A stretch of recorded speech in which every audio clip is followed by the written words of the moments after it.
Welcome to the stream, everyone. I'm the Wombat of DM. Welcome to session 21 of our ongoing campaign in the realm of Seregen. I am the Wombat of DM, and below me I have our fine party, starting with Belzian. Hello, I am the Banewall, and I will be playing Belzian, the half-elf monk.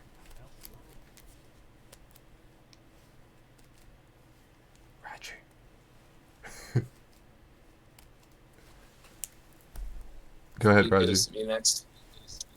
Yeah. I'm playing Roger the Rogue. Ulrich is going to be off tonight. He was not able to join us, so I will be NPCing him. I am Jaeger, and I will be playing Jorvik, the halfling ranger. Mm-hmm. I will be Zippo, the chaos bundle that is a warlock. A kobold chaos bundle. Yeah. I mean, at this point, his race might as well just be chaos bundle. Speaking of chaos bundles, thank you for the 7 months, Atomic. Yeetus. Yeetus. What does Yeetus mean? It's an instruction. Yeet deletus. Yeah. Well, it's like yeet, but people say they got delete too, so it's yeetus deletus. Got it. I love it. Well, thank you once more for your ongoing support. And thank you out there in Twitchland for joining us for another session in the campaign. For those of you who are following the campaign, or those of you who are not, or those who just have grandpa-like memories, we last session left the capital, tasked by Marius to hunt down Shadow, also known as Gerard, who has murdered the King of Seregen, Gareth. So the group is en route to do so, with Shadow having a little bit of a lead at this point. They kind of let off the lead a little bit at the beginning of the chase to see what direction he was going, because the tracking device that they're using for him is not quite as specific as it could be. There's no zooming in on the map to see how close or far away they are. So once they get within a certain limit, they're not sure where he is within. Their bubble just gets a little bit bigger. That's what's depicted on the map as the shinies. So they are riding on horses that the kingdom has provided. They all have mounts now. Zippo refused his mount, and instead favored his ever-trusty hound. Or it's a mastiff, right? Yeah, she's a mastiff. Yeah, she's a mastiff. So they've been riding for about 3 days now. Shadow rode through the night in one of those days and had to widen the lead some. And now they are in a forest, a forest that they've been in before, but not in this region. And what they found once they got into this area is that it's dark. It's getting darker. They're looking for camp, but what they've noticed is that there is large burrows all throughout the area. Some have knocked over trees even. So they went further into the forest to kind of get away from the holes and have only found more. And that's where we ended session last time. So I will leave this in your ever-capable hands now. Well, the potentially good news is that if the forest is as dangerous as it looks, maybe Gerard will die before he gets to the other side, and we won't have to work it any harder. Yeah, but we need some answers before he kicks the bucket, as they say. What kind of things would we even ask him? Well, for one, why the fuck he killed our king? My That one seems obvious. Yeah, it's a pretty good question. I wonder what his favorite color is. I'm pretty sure he has a great recipe for sausage. I need to get it out of in a couple hours alone with the guy. I'm gonna find out.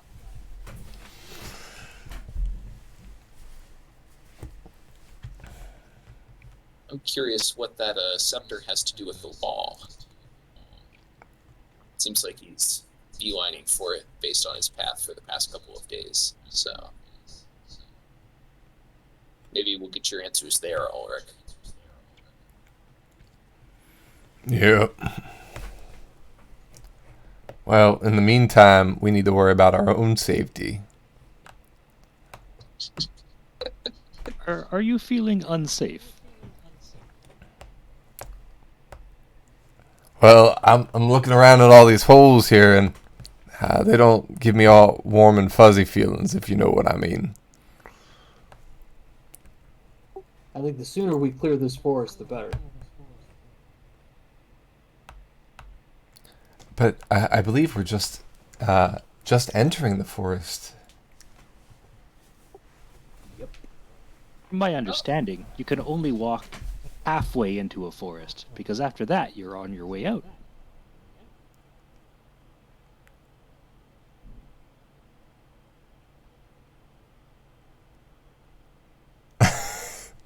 Fair enough. I'm not sure how that contributes to the conversation at hand, but that is a good point, Belzian, yes. Never thought about it that way before. Relentless optimism in the face of strange poles of doom. I like it. It beats the alternative. Refresh my memory. I think it's all these trees, but I don't know what time of day it is. Were we stopping for a rest, or were we heading on? So it is quickly approaching dark. The sun is setting. Yes, let's rest. Okay. So are you planning on resting where you are now? I know, so you had stopped to rest earlier at closer to the edge of the forest, but the holes were all around, so you went deeper in.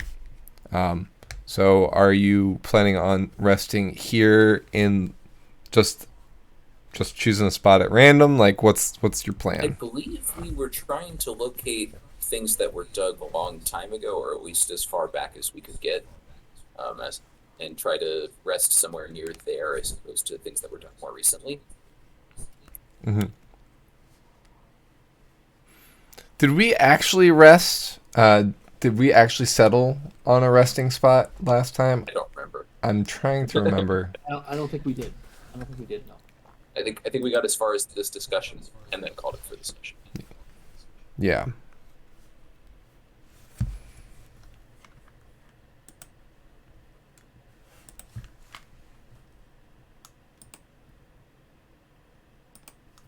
I don't think we have much to fear. I think there's, there's not much to fear when we're resting in the Holy Land. We did take a look in some of the holes, I believe, and found nothing. You did.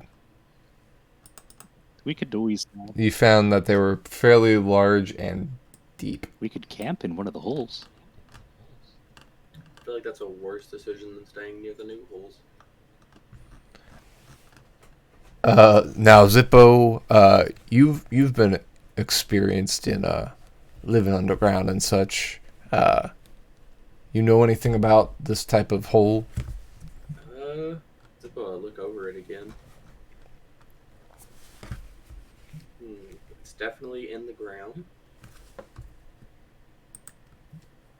The best way I could think would be, and I know I'm gonna hate myself, but we tie a rope to me and I'll try to see how deep it is all the way through and crawl through the hole. And So the hole is large. You easily fit in the hole. In fact, any of the party members could stand in this hole. a lot bigger than I was imagining. Yeah, large hole, as in like size, not like description. Yeah, no, I thought you were describing like that's a pretty big hole. You know, that's a huge hole. Yeah. Holy moly! We haven't seen any moles yet. Holy, man. Yeah, nothing. There, I believe the observation last time was that it looked like something dug the hole. It wasn't like a formed hole. You know what I mean? There was definitely like scratch marks in the surface. Gotcha. Yeah, if we want to lower me into it, I can try it out and see. Jaeger made a nature check last time and didn't get much from it. I remember Yeah, that. you didn't get far. You didn't get far at all. Just having a bit of a senior moment. Fair enough. We have them all, you know. It happens. Yeah, says the 6-year-old to the. Look, I may be 6. That That doesn't mean I'm senior not for old. kobolds? No, senior for kobolds is 100. Oh wow! So I would 105. be a senior for kobolds. You'd be a senior for a lot of races. You'd be dead in some. That's for. Yeah. Being an elf is the superior choice. Fair enough. So if I go into this hole, am I like getting lowered in like well style, or can I like walk around in it? So there's some holes that it looks like they go straight down. There are others that kind of go down at an angle that you could probably walk in. They're not 45; they're like more like 35 or so.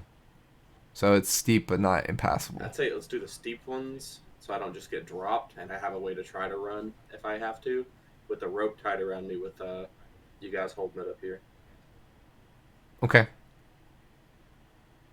That would make me feel the safest.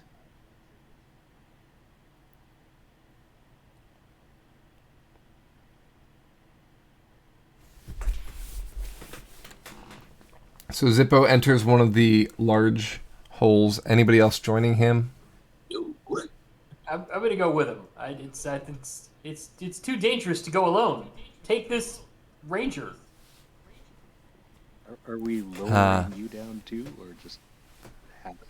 As I said, he's taken the incline one, not the hole. So Yarvik and Zippo head into. I guess I never said that Jordan, the NPC human bard, is also playing in this campaign, but there we go. That's part of the intro. Yeah. All right, back to the things at hand. So Zippo and Yarvik enter the hole. Yarvik, you immediately, especially with the worsening light, are unable to see within this place. Zippo, you're fine with dark vision. Wait, I have a spell for this.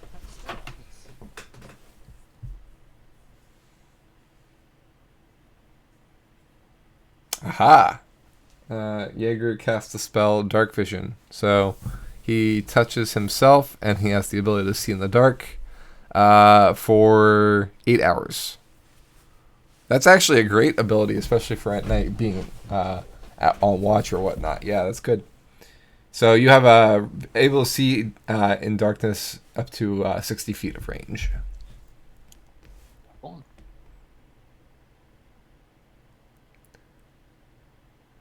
Zippo, you see Yarvik pull out a carrot and pinch off a piece of it and sprinkle it onto himself as he casts the spell. That's the material component of dark vision. Now that we're outside of Jane, what color is my hat? It is dark green, Dark green. Nice. like a hunter green. Ranger green?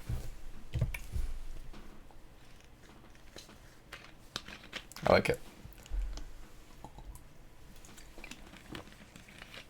All right, Zippo, what are you looking for? I'll look for like I guess any kind of indication of what might have dug the hole? What checks do you have that you could use on this one? You have like a nature or history or survival? Any of those? I have history. Okay. I'll give you history, especially because you're a kobold. Your history literally is living underground, right? So. I got a 20. Okay.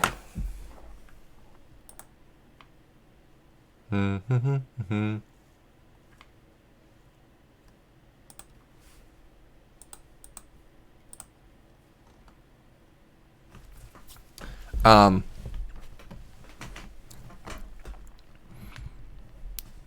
So the more you look at this hole, and you walk through it, the more familiar this type of passage feels for you.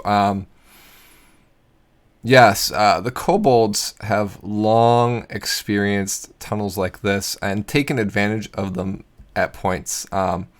These are created by something called a land shark, which is basically a creature that swims through land as if it was water, and it lives only to feed. These creatures do not have fear, can't be scared away, and attack with no regard for superior numbers or strength. The only thing that seems to stave them off is either killing them or getting to an area that is impassable for them. Okay. After I realize what it is, I will tell Yarwick, we need to go, we need to get out of the hole, and tell everybody else. It's a land shark. It's not going to be fun for us if we get caught in its hole. You don't have to tell me twice. Yarwick immediately turns around and starts sprinting back up the hole. Sippo was going to sprint after him. Oh, look, I think they're coming back. Our little canary friends. Run, little canary. Well, that was fast. Maybe So we you can found bed. you found a hole for us to sleep in already. No, these are called land sharks. They're very aggressive, and they are always trying to kill and eat, so we should definitely not be around them. Oh dear. Well, our Yeah. only other option is to march through the night and run the horses ragged, as well as probably the rest of us. Unless we want to try and... If we can find a spot that's impassable for them, then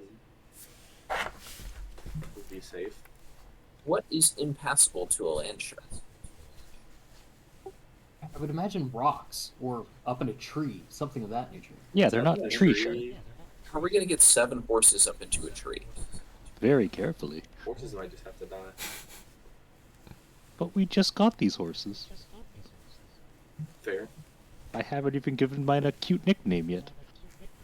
Give it a That cute was your nickname first mistake. quickly. You gotta name it first. You can't name it after you written it. You gotta name it first. That's probably why the horses are so slow. Is that a rule for horses? I didn't know. Yep, it's horse law.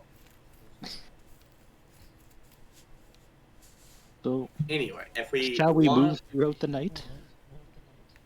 we could do that, or if we absolutely want to have to take a rest, we'll just have to keep watch because they will definitely attack us. Do you think a land shark can swim through water? No. I would think not. They could probably swim under the water, though. Yeah, if it isn't like bottomless. All water is bottomless if you can't swim. Do we want to head backward and get out of this area until it's at least daytime and camp outside of the forest? Or do we want to continue and try and find rocks in this ever-growing darkness? Let's take a look at our map. So we're a group with a wagon and what, 6 horses, 7. trying to make our way through dense forest, chasing one guy. That's going to be Yes. difficult. I mean, depends on the kind of forest. If there's space between the trees, that's not going to be a big issue. But if there's a lot of undergrowth, we can have problems. The impression that I've gotten is that there mostly was space between trees, not a ton of undergrowth. Yeah, we were basically using kind of like wide game trails, kind of Yeah. get through. Yeah, and this was in the less wooded area that was approaching the forest. The forest is about to get much thicker, as you saw up ahead. Also, I will note that Jordan's progress slowed substantially once he hit this forest. Gerard, you mean? What did I say? Jordan. Oh, yeah. Sorry. I meant to say Shadow. But yeah, Gerard.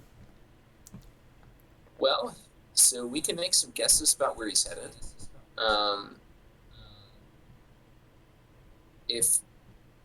So we're towards the southern end of the forest, and we can cut around to the south.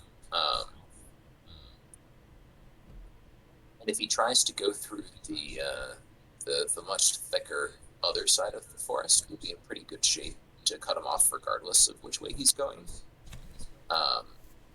If he goes north, that might be an issue.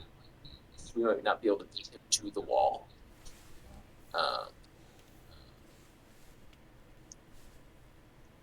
Yeah, if we can't get the caravan through the forest, then we're gonna be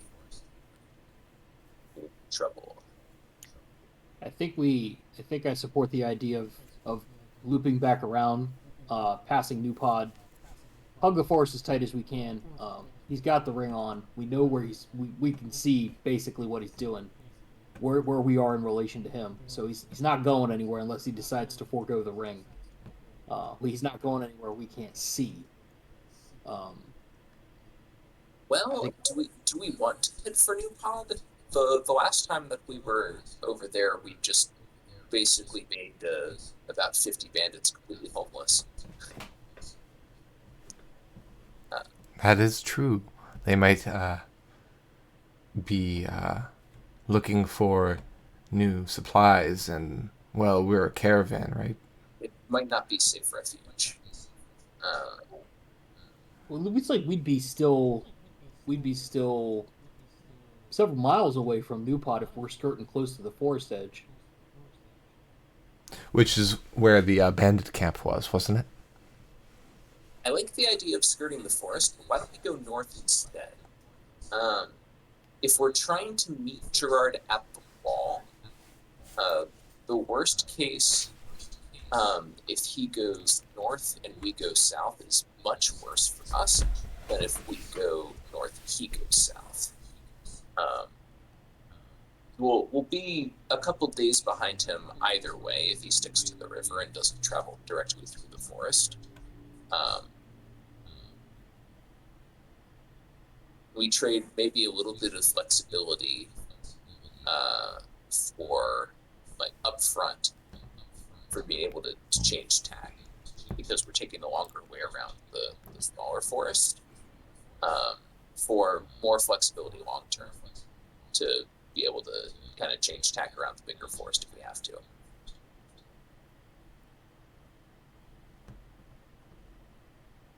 These logistics are logical.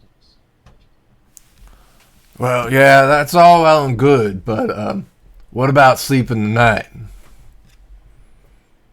mean, how far into this forest are we?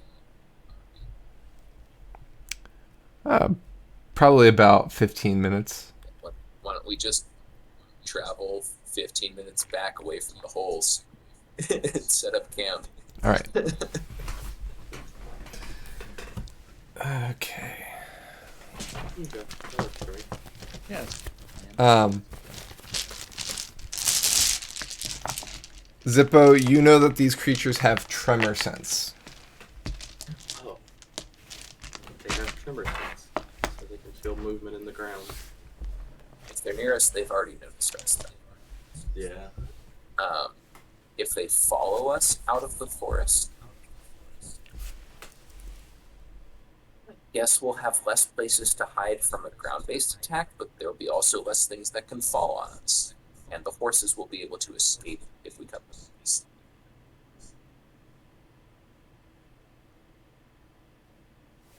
We could, in theory, recollect them. I still think backing up, given the information that we have, is probably the best option. I agree. Yeah. At least if we back up where there's no holes, we have less of a chance of getting surrounded. Are you going to make any attempts at being quiet, or are you just trying to get out as quickly as We you have can? 7 horses. I don't think we can hide from something with drummers. It's fair. I'm asking what your actions are, if any. Gonna turn the horses around and Okay.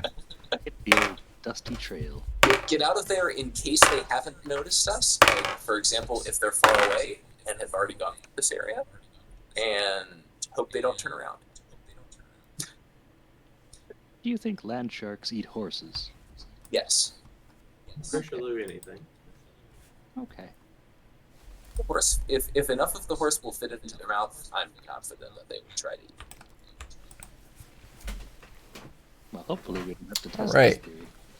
If they make a hole this big, I'm pretty sure they eat just about anything. You edge your way back out of the forest, going as quickly as you can, while also being aware of your surroundings. No rumbles occur. No signs of any of these supposed land sharks appear. You don't see any new holes that you know of as you've traveled backward. And how far do you go after the holes stop appearing? How far can we go without exhausting ourselves or the horses? I mean, as long as you have a long rest afterward, you could go another half hour or an hour, however you want to go. Let's go north another half hour or an hour then.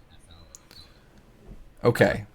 So I will say that you are, and I'll move your spot for a second. You are kind of in this alleyway of a clearing between you and the thicker forest. So like where the trees are in this map on either side of you is thick forest, and you've kind of taken the path of least resistance to go pierce the heart of the forest. So to actually so like you edged out to where you didn't see any more holes, right? So that's about here. But if you go north or south, you'll be hitting deeper, harder forest again. I mean, I guess we'll back out so that we can have a clear, straight shot tomorrow to go around the forest to the north. Okay. All right, so you go a little bit longer and give yourselves a little bit more space between you and the land sharks' layers. And I guess you're now going to take a much-needed rest. Yes. Okay. So it's about probably 7:30 by this point. You guys break and make a later dinner. So we've been in kind of a routine here of doing watches. Are we doing the same watches? Ulrich and Roger first, Yarvik and Jordan second, and Zippo and Belzian third, with Roger also there. Yeah. Because he just needs a chance for 2 hours. Oh, for 4 hours, but yeah. For 4 hours, yeah. Sounds like a plan. All right.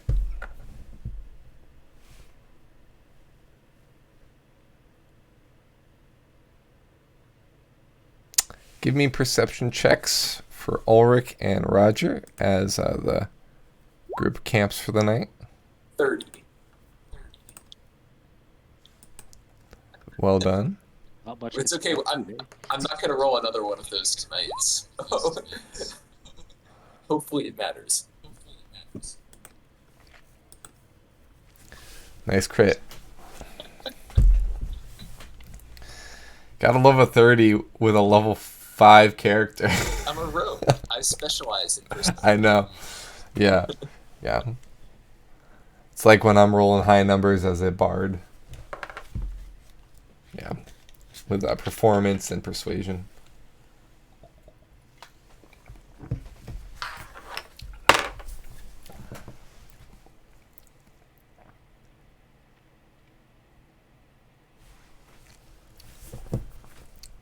All right.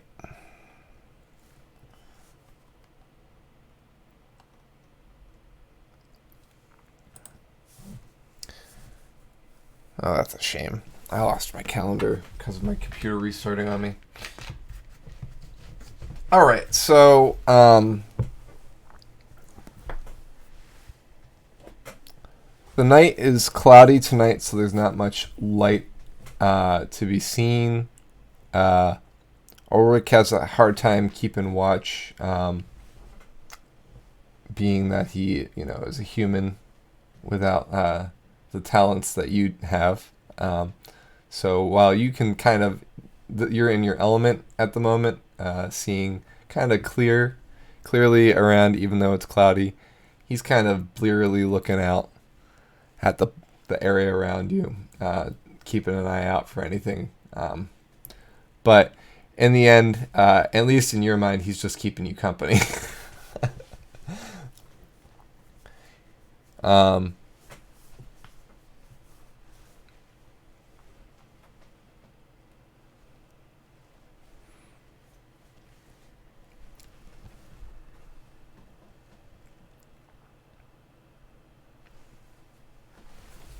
You see a meteor shower happening,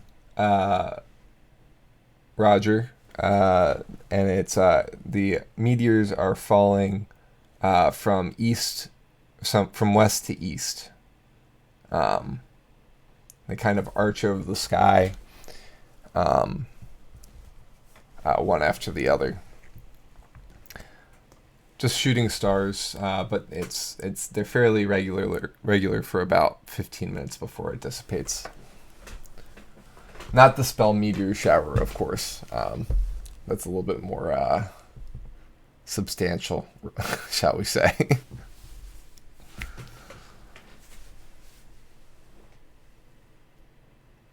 Otherwise, not really much happens. It's a fairly quiet night. It's actually fairly quiet completely, other than the sounds of normal wildlife, like the hoot of an owl or the chirp of a bug. It's quite empty out here in these plains, plain forest area. Yeah. Okay. All right. Second watch comes. We wake up. Who is it? It's Jordan and Yarvik, is it? I think so. Okay. That's fine.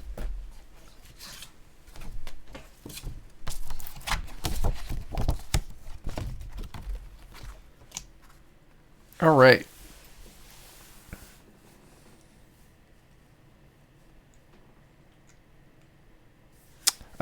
Let's roll some spot checks.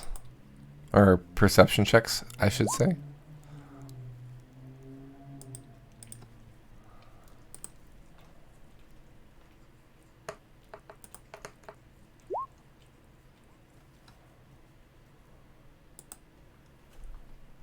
Hey, I rolled better than Jaeger this time. That's not very often. Jaeger's having a bit of an off week here. It's it's okay. It happens to a lot of halflings. With your newfound vision, you spend your night actively looking at things that you wouldn't normally be able to see at night and kind of get distracted by that a bit. I'm not saying that you don't see things, because a 15's a solid roll. I'm just saying that you've had better days being on lookout, right?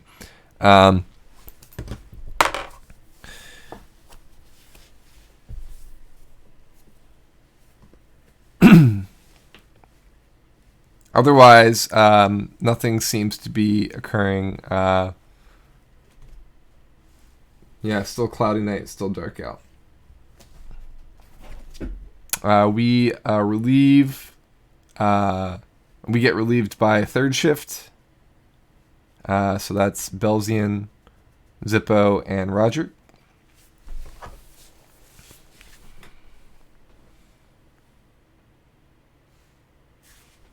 May you be relieved.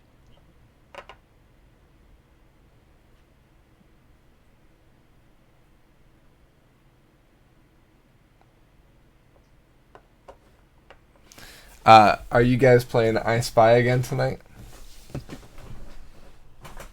Maybe, if as long as Brunhild isn't the first and second thing. Again. That was another contribution Zippo had last time. You guys played I Spy, and Zippo chose Brunhild twice. I mean, if you spy anything else, your eyes are just wrong. All right. So, similar to the first and second watch, no events happen the night. You guys have gotten pretty lucky with your random encounter rolls for nighttime, which is good. But yeah, it seems to be another quiet night for the party. Means you get a full night's sleep. Man, we're wasting all of my good rolls on the nights where nothing happens. Right?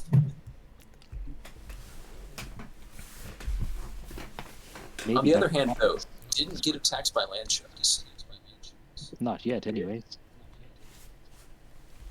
Every day that I don't get attacked by land sharks is a good day. Even if it means I might get attacked by land sharks later. You know what they say? Every day you don't get attacked by land sharks is another day that more land sharks will attack you the next time. Let my cat out. Be right back. I almost followed that. I don't know. It's an ancient kobold saying. It essentially means if you don't get attacked by land sharks, that means one more land shark will be added onto the group that will attack you next time. Is that how the saying goes? Yep. There's a guy in my village that used to talk about land sharks all the time. His name was Bert. He used to talk about shooting them. I don't know why you would shoot something that lives on the ground. What are Okay. arrows? What did I miss? Nothing. What are you shooting? Things that live in the ground. Okay. Roderick was just sharing the tale of his local villager Bert, who used to think it was a good idea to shoot at these things, but with arrows. It was very strange. And Zippo was telling them the ancient kobold saying about land sharks. What was the ancient kobold Every day you saying? don't get attacked by a land shark, another land shark is added to the group that will attack you eventually.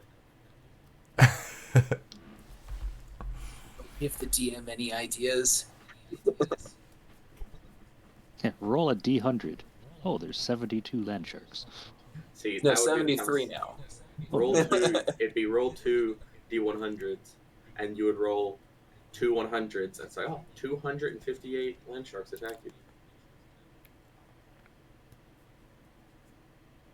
I wonder if they have pack tactics. That'd be an interesting campaign. A campaign where each of the party members are a monster that was skipped over by a group of adventurers, and they've banded together to hunt those adventurers down. And it's a And it's monster like- campaign. Some of them are like some of them are obvious ones. Like there's a goblin and like an orc, and then one of them's like a lich. It's like, how did you get skipped, dude? What?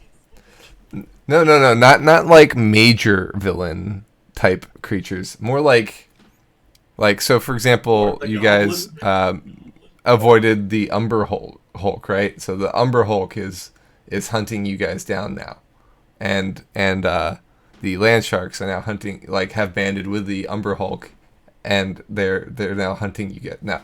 Like, that would be a really interesting campaign, like a different setting, not related to this, but yeah, That would be great. yeah. I've always, when they published Savage Species as part of 3.0 back in the day, that Savage Species was you played monsters and you could do monster campaigns and things like that. It was really interesting. It was kind of fun to come up with premises where, like, creatures could be played as characters, and have a successful story with it. Because there's not as much you can do. You can't be a player and go around saving the world, or saving the town, or even saving anyone, because you're monsters. Everybody's going to attack you on sight, right? But, like, yeah, so you got to be creative with how to make that work. But anyway, so it is day. It is the dawn of a new day. And it is now time to decide on the direction of travel. So I've heard going south past New Pod. I've heard going north all the way around the forest. There is still the option of, now that it's daytime, going with haste through the forest as much as possible. There's a bunch of things you guys can do. So I just need a decision or guidance on that. I mean, you could also go back to Jane if you wanted and just leave Shadow alone. Let him get away with it. Nah, I don't think we're gonna do that. I don't think Marius would like that. I think enough party members have, like, a personal vendetta against this guy that we're probably gonna chase. Yeah, I'd say we definitely chase, and I think the best way would be through the forest. Directly through the forest with our 7 horses and our wagon. Yeah. I like. Yeah, well, we've got 7 horses, but we've also got, well, 6 people. And, I don't know, I feel confident we can take on anything that this force has to throw at us. It's good enough for the king. I'm not worried about us being able to take something in combat. I'm more worried about us being able to make good time through the forest with horses and a wagon. Even Shadow was slowed. We observed him having a difficult passage through the forest. Who knows what he's a slippery guy. He's very agile. He can definitely get through tight spaces on foot with no horse, and he was slowed down. I don't think we can get through with our 7 horses and our wagon. What are the 4x4 capabilities of our wagon? We got some big old mutters on there. If it was Crocs, we could just put them in full high, but ain't no Crocs, so.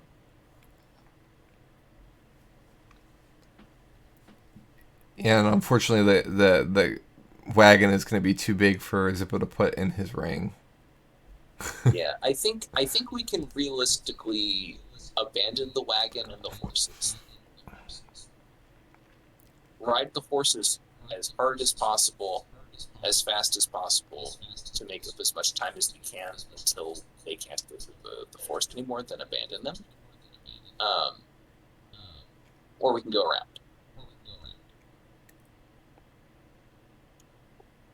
I still say if we mount up and ride quick, we could make it past New Pod, but going north is, it's definitely a gamble. It's going to take us far out of our way. And we still do, we're going to have to find a way to ford the river on the other side of the forest. So we may be leaving the wagon behind anyway. We could always caulk the wagon and float across. Going around the south side of the forest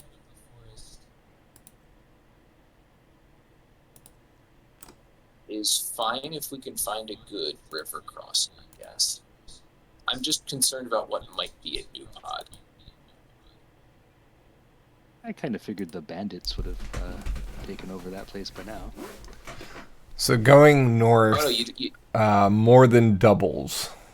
And that's I did the closest to the forest you could. Oh, you're traveling in the wrong direction. You want to aim for distance to the wall. You talk about here. Yeah, so straight shot is 200, right? Yeah, but if you're going around, like I just went to the river, basically. So you'd be going like this way, and like around, like that. Not even necessarily directly there because we don't know where Gerard's headed. Right. If he does decide to go straight through that forest, then we could probably get around faster. If he decides to go up along the river, or down along the river, we could maybe intercept him. Or at very least close distance. Yeah, if we go north, skirt across, and hook around that entire eastern forest along the top route as you laid out, if we're moving at a fast enough pace, we could probably get very close to intercepting him. If he's going south, that kind of shoves him into the corner of the wall, which gives us more time to come back, right? Because he has less places to run to. He'll have to backtrack at least some of the distance that he goes, unless he just turns directly south from here. But I would assume that he's taking the scepter to the wall. Do we know anything about what is the town south of here, Licht? Do we know anything about that town? Where did they stand during the war? You know, would he find allies there? He wanted to ford the crossing there, or go across a ferry they may have. He would want to go north for potential allies, most likely.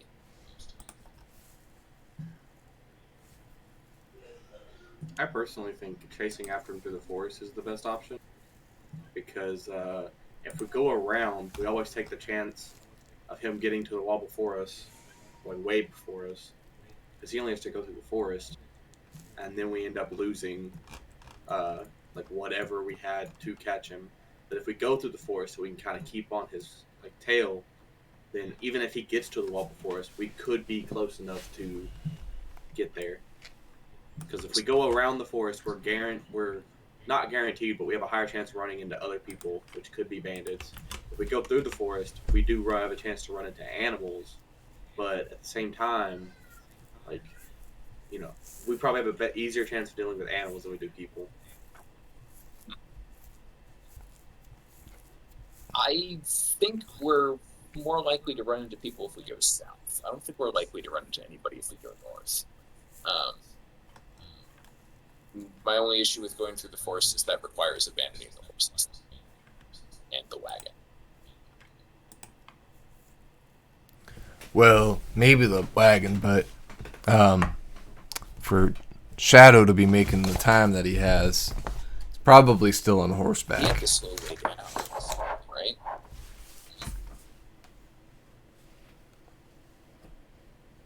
right? Yeah, but he was still going at a slowed pace rather than a very slow.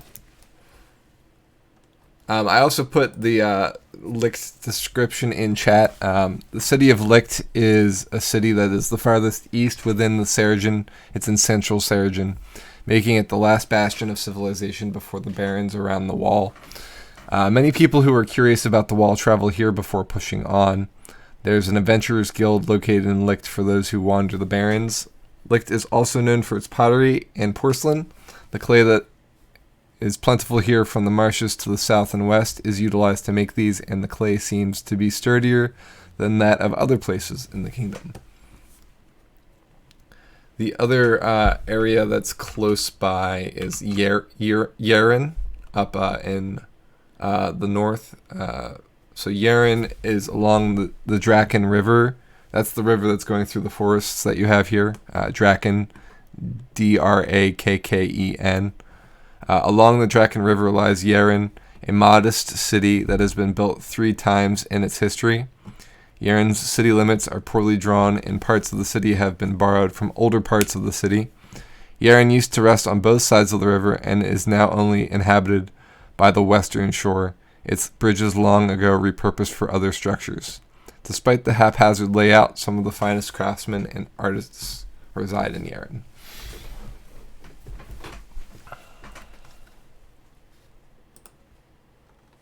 Well, if we're willing to abandon the wagon, we can chase after them. Chase after him by horse if you think that's going to be practical. I mean, these aren't trained war horses. They're not likely to scare in combat or in uncomfortable situations. What about the 2 draft horses? Bait for the land sharks? Well, Ulrich, they're your horses.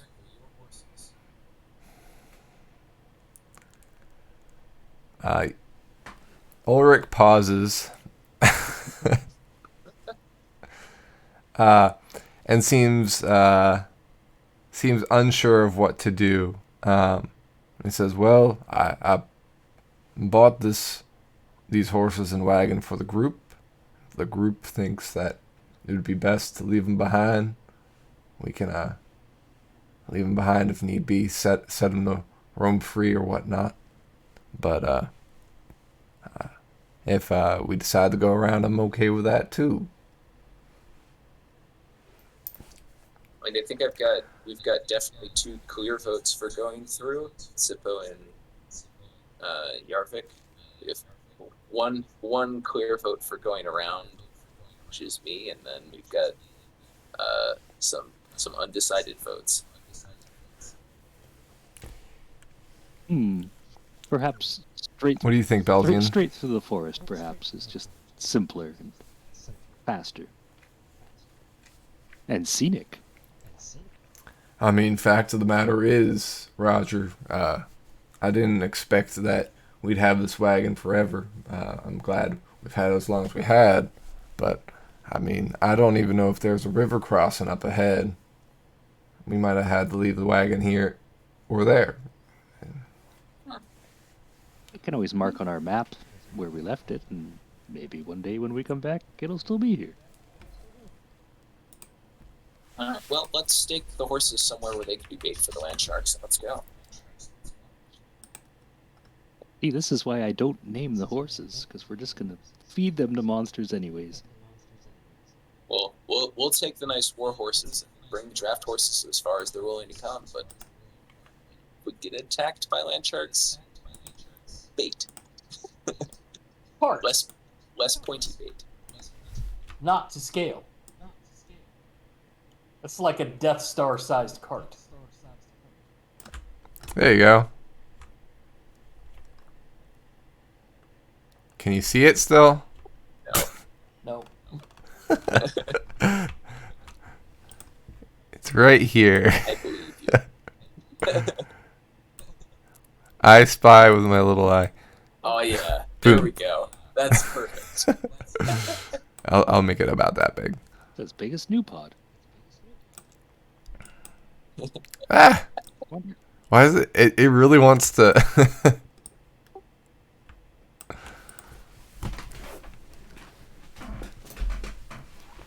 All right. So we're going through. Yeah, with the draft horses, with the plan to cut them loose as a distraction if we get attacked. Okay.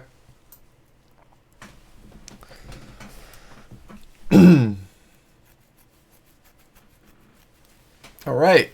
So you guys, are you gonna go through the area that you've gone through faster than usual, or about the same pace? We were traveling at a fast Before you get to the pace forest. previously, right? Yeah.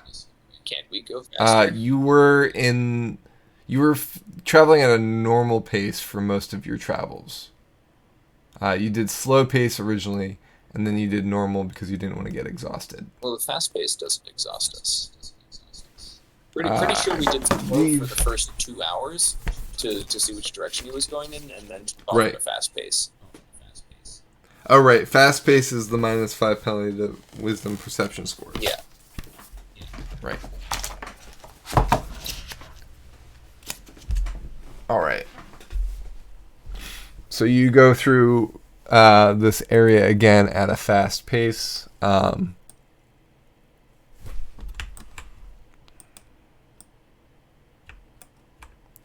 I'm just going to leave this cart here for now. Until we decide to leave it, and then I'll put it wherever you need it to be. All right. The holes have returned.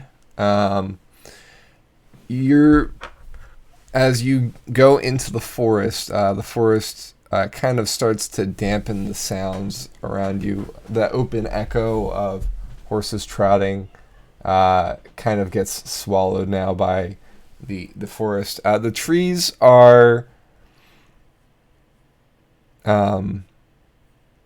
newer growth. This is a younger forest than, say, the forests around Rilladrin or the forests out in Ulrich's stomping grounds of Darenai. This is a younger forest for sure. Not to say that the trees aren't, tall and thick. It's just they're not as old as they could have been. So like this whole forest might have been chopped down at one point and regrown or whatnot. But I'm pretty sure I'm older than this forest. What was I'm that? pretty sure I'm older than this forest.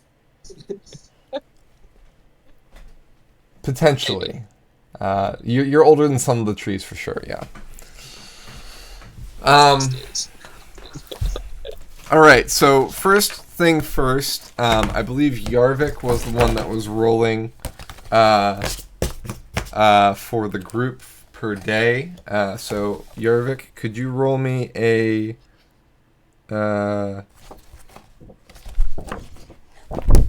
1d20, please? No bonuses.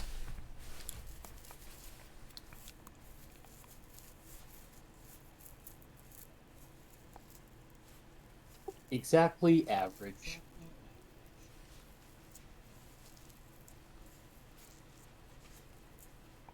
Okay.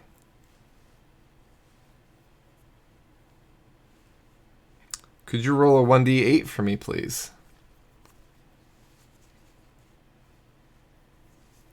Sorry, I didn't realize clicking it would just do that. Okay. Good to know.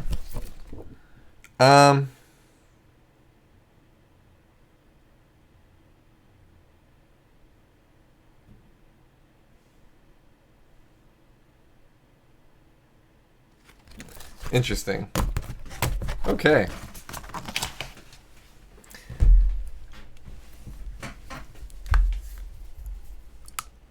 You travel for about an hour into the forest.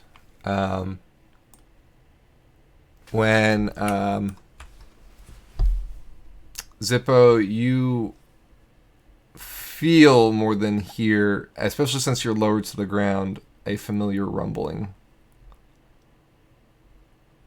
Oh boy. Once I feel it, I'll start to warn everybody, like, I'm pretty sure that the land sharks are on us. Fortunately, we brought 2 draft horses as bait. We can hope. Oh, they're hungry for All horses. right. So do you keep riding? What's your plan at this point? I mean, are there? Go ahead. I was gonna say, are there alternate paths for us to take, or is it just can we go forward/backwards? You can go forward, backward. Like, you still have mobility in the forest. You just don't have... It's just... So, and as you've hit the forest, you're no longer able to go at a fast pace. You're going at a slowed pace instead. But you're still able to travel. It's just the horses can't, like, gallop through the forest, especially since you're navigating around all these holes and debris and things like that.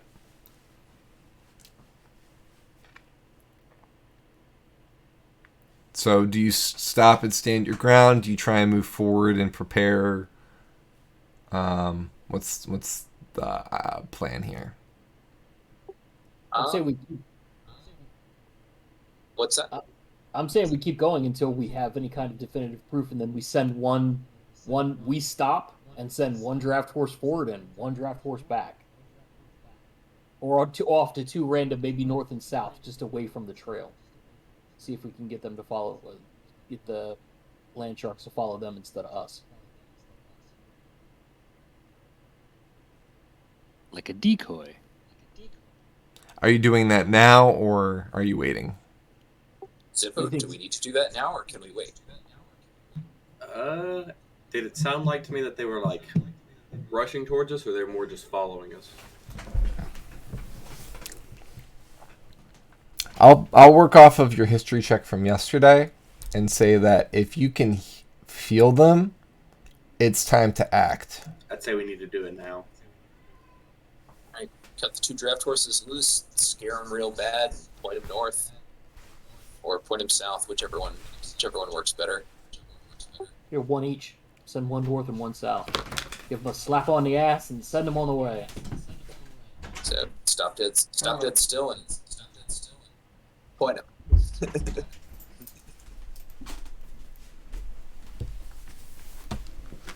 Sorry. Benji likes to leave and come back at his own whims. All right, so what's the plan?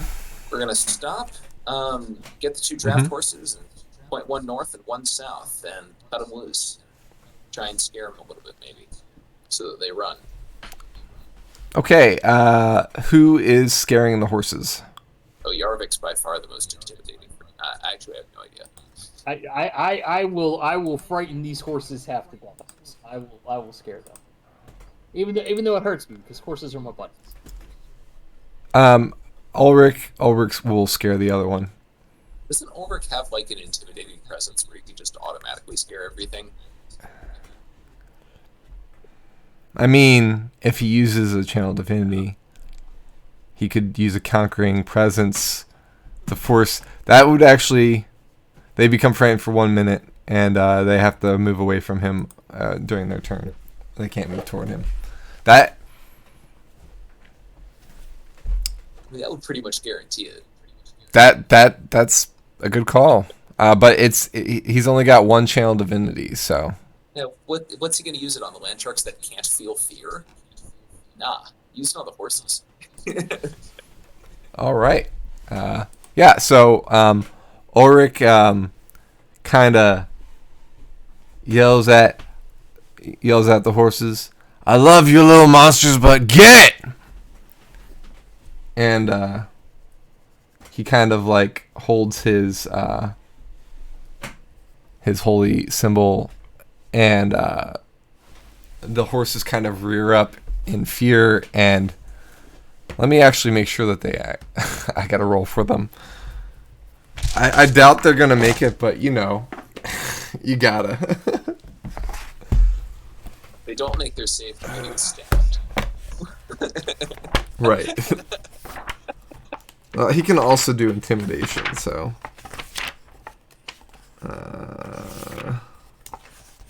Ooh.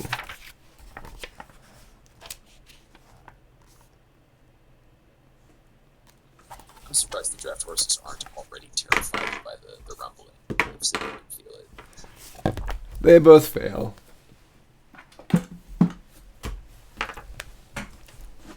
All right, so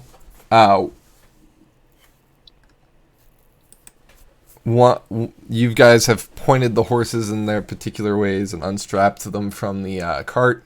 So the cart is now going to be left here in the woods.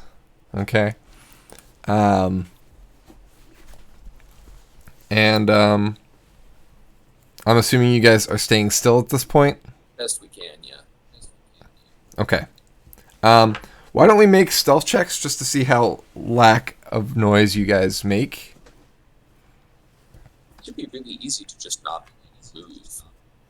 Roll with advantage. You guys are on horses, so you're trying to keep the horses calm and things like that. 31 13 with advantage. makes advantage. 25. How does the advantage thing work again? I forget. Roll twice. You just roll a second time.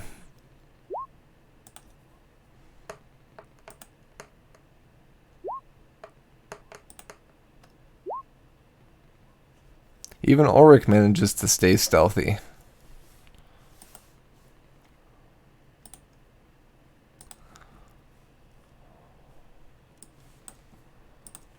All right. Very quiet.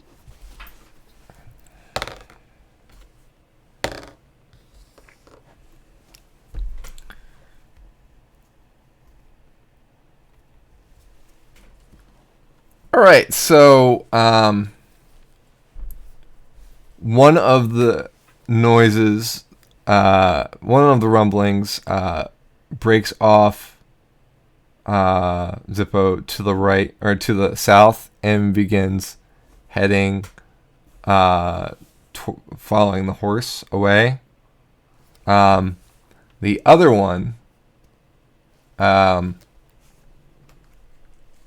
horse goes about 20 feet from the party, and suddenly, and I'll post, I'm gonna screen capture this because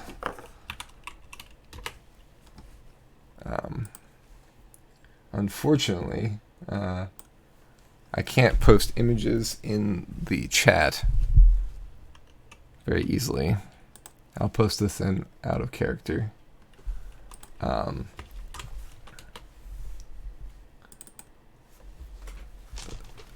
This creature erupts from the ground. That's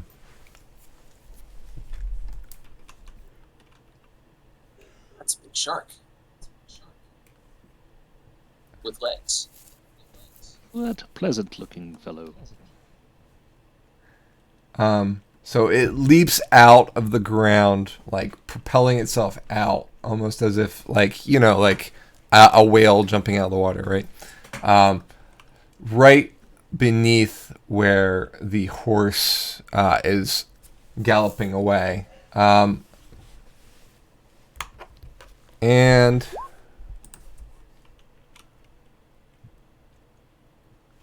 let's make a dexterity saving throw for the horse. We're just booking now. The horse gets knocked prone, and it lands directly on top of it, and starts slashing at it with its claws. So it literally, the horse is galloping away, right? And starts like tearing at it. The horse is screaming in pain and fear. As you all leap into action. You begin riding as fast as you can. I guess due east, correct? Yeah. I believe so. Okay. All right. Making no pretense of stealth at this point. You're just trying to ride as fast as your hearts can take, or your mounts can take. Yep. Hoping that the two viewlets, or land sharks, or whatever we're calling them, are distracted by their food that we gave them. Yes, bullets are the traditional name. Now that you've seen them, you may more recognize them. Is that what you were saying when I was walking away? When you were talking about firing at the ground? No. It's a fun, unintentional joke by them, but yes. Okay. I dropped 2 sheets between my desk and my shelf that I need right now. Perfect. So Please give me fill it 1 out. second. That's why I turn all my papers into airplanes.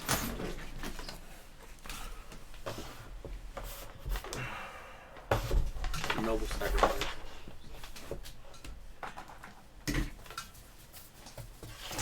noble sacrifice would be if we sent Ulrich out on one of the horses. Yes, use Ulrich as bait.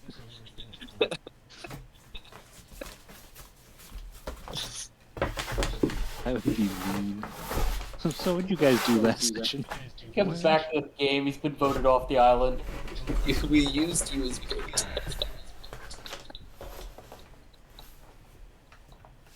It was a noble sacrifice. Beat up like a power revolution. We'll miss you, whatever your name was. You went out swinging. It was great. You were taking out a grappling hand to hand. Jordan wrote a song about it.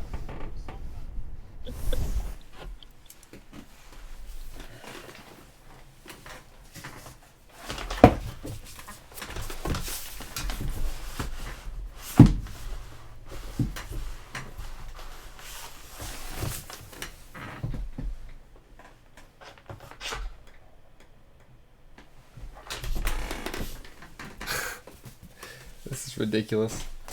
I need one of those, like, grabber things. The robot claw hand?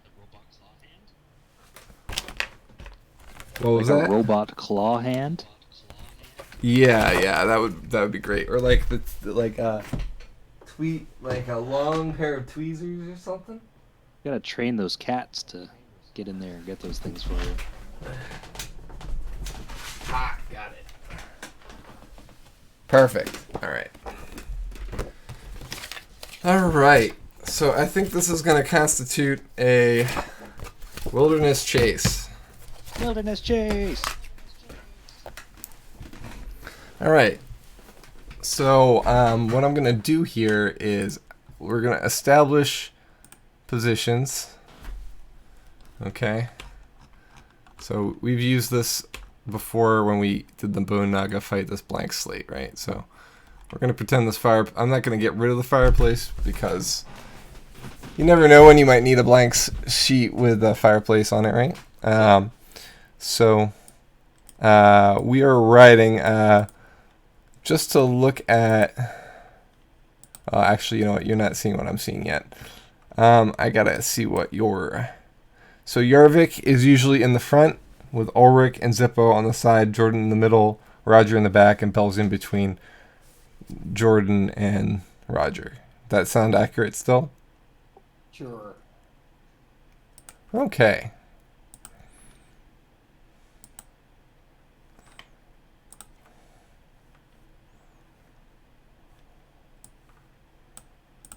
Oh, there we go.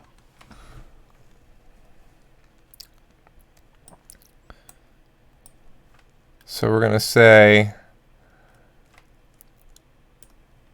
So it's actually, the roles are kind of reversed here. Right? Because usually you're chasing a quarry, not the other way around. We are the quarry. I'll be right back very quickly. Of course. You know what? While I'm setting this up, would you guys like to take the 10-minute break now? Sure. Since it is 8:30? Yeah, that seems like a reasonable time to do that. Okay. I will see you guys in 10 minutes. In the meantime, we'll see you soon. All right, we are back. So we are starting the chase out. I'm gonna make sure that this music is not too loud here, as it cuts out on me. All right, turn that down a little bit more. All right, so the way a wilderness chase works is that we've established positions. So you guys can see here, the horse went 40 feet, or 20 feet, excuse me, and then got pounced on by the bullet. So everybody's in positions now. You guys are starting to move forward at this point. So we're going to roll initiative. I'm going to say that you've moved around. So a round of movement is what? For your horses, is it 60 feet? I think so.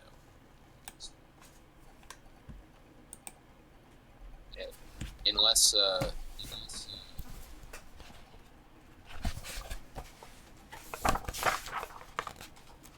unless we double move, in which case it would be more than that, right? So you have war horses. So you'll want to write this down now, guys, so that you can have it as reference. War horse armor class is 11. So if you're riding a war horse, the armor class is 11. It has 19 hit points. Speed is 60 feet around.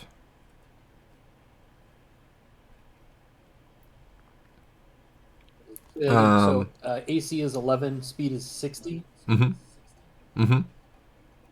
hit points are 19. It can take 19 hit points. It does have an attack. It's a +6 melee attack. Actually pretty good. And it does 2d6 + 4 bludgeoning damage with its hooves. That horse does more damage than some of us. I'll say this also. If the horse moves at least 20 feet in a straight line toward a creature and then hits it with its hooves, with a hooves attack on the same turn, that target must succeed on a DC 14 strength saving throw or be knocked prone. If the target is prone, the horse can make another attack with its hooves against it as a bonus action.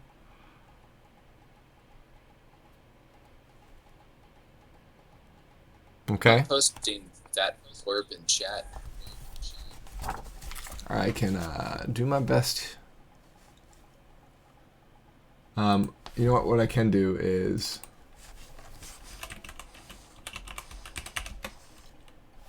Yeah, alright. I'm going to actually post a link to the actual thing, because that's a thing that we can do, which is nice. You can even click on the buttons, and I believe it'll actually roll in chat for them. Let me make it... Or go ahead and try clicking one of the buttons and see if it works. Yep. Perfect. Cool. All right.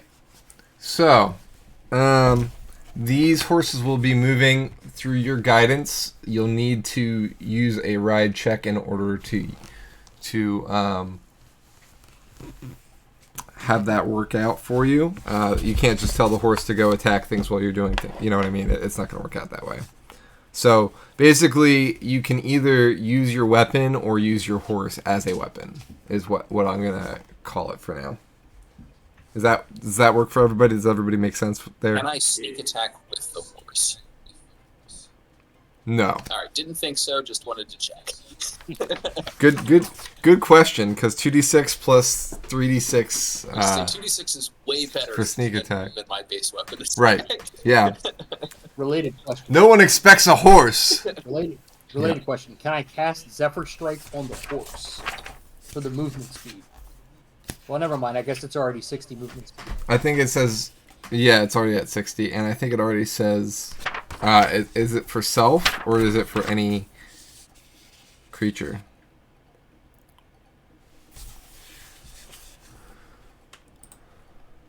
For Zephyr Strike. Hold on, I'm looking. Sure. Range self, yes. Okay. Yeah, that's what I thought.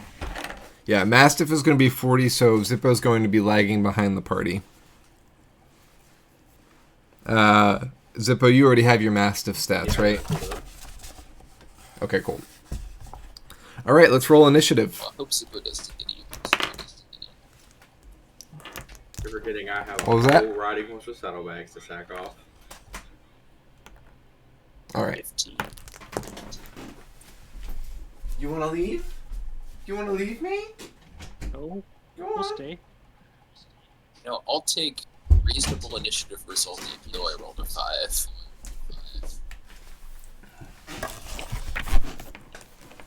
I'll be right back. I'm gonna grab my food real fast. Are we exiting stage right?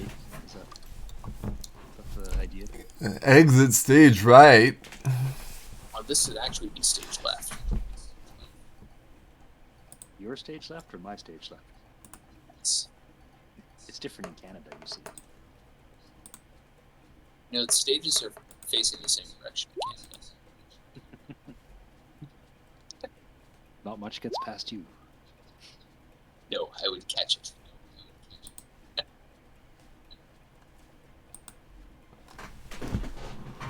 Oh, Rip Jordan. Yeah. Yeah, are we leaving in haste, or are we going to beat the crap out of this bullet? It's going to take it like at least a turn or two to eat the horse. Depends if the horse gallops directly into its mouth or not. So it tackled this one, remember? Yeah, you could All right. gallop into a mouth. Roger, you rolled initiative with your warhorse. I also rolled initiative for myself. Oh, okay. All right. That was just Yeah. testing to see if it worked. Okay, I see. All right. So, Roger or Jaeger, do you have who's got the higher I initiative? have +10. I think I have the higher. Oh yeah, Yeah, fair mine's enough. +10. All right, Roger will go. So you have because you have improved initiative, right? Alertness, I think, is the feat in 5th edition. Right. Yeah. Zippo has 11. Ulrich is actually first with 20. Belzine, what did you roll? Oh, 23. Whew. It says 24 in this thing, so actually Belzine's going to be first. Yeah.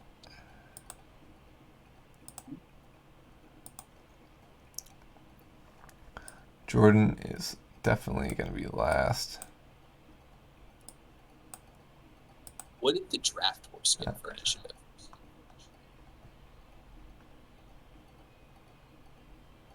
One second. Zippo, did you roll? Yeah, you did. Okay.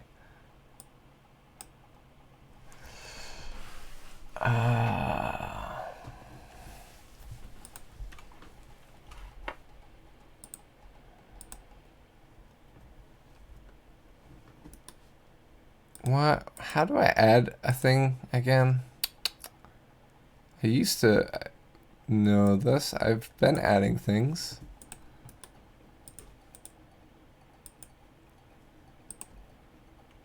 Add custom label. There it is. Bullet. All right.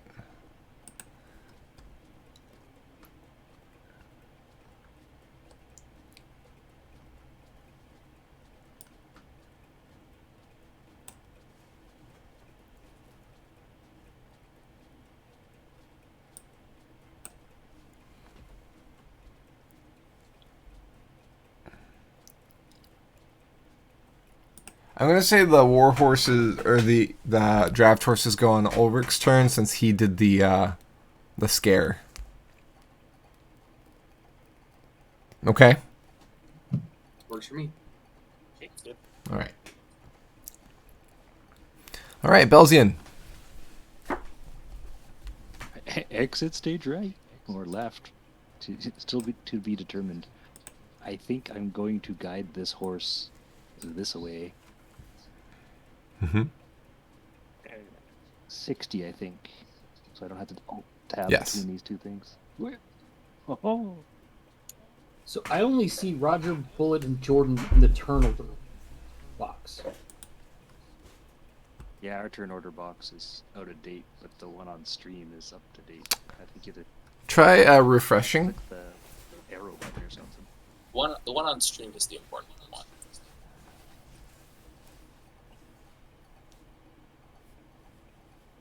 Did refreshing help? Nope. Huh. I'm not worried about it. All right. Well, I can keep track very easily. So apologies. I think it's just because some things like the characters actually came through on and some it didn't. Like click start or something. I already did. You rolled 20. So I'm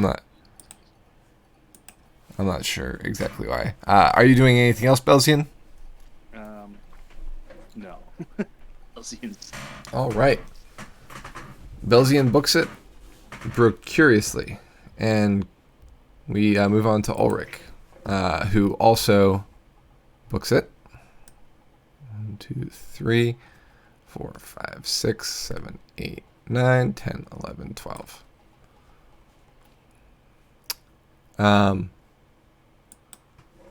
The horse, you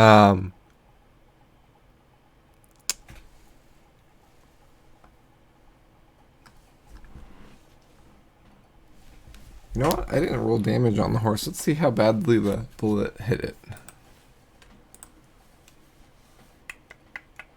Oh wait, no, I did roll damage. That draft horse is dead. But the other one is running 60 feet in the southern direction. And is off the board already. Ulrich has moved, so it is now on to Roger. I'm gonna follow suit with the rest of the party and move 60 feet that way.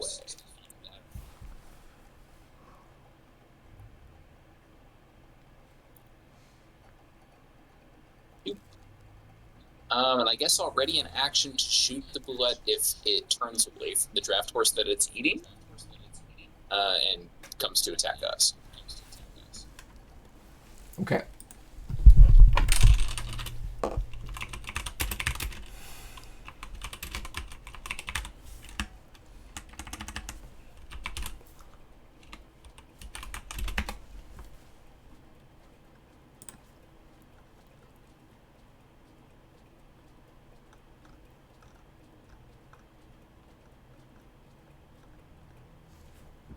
Next up is Yarvik. Yarvik is also going to beat a hasty retreat here.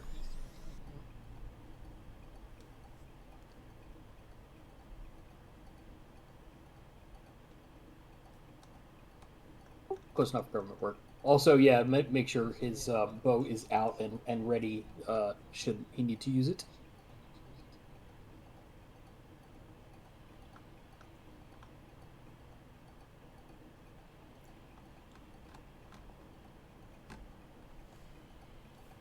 One more time. Just gonna make sure that Yarvik has his bow out and ready. Okay, sounds good.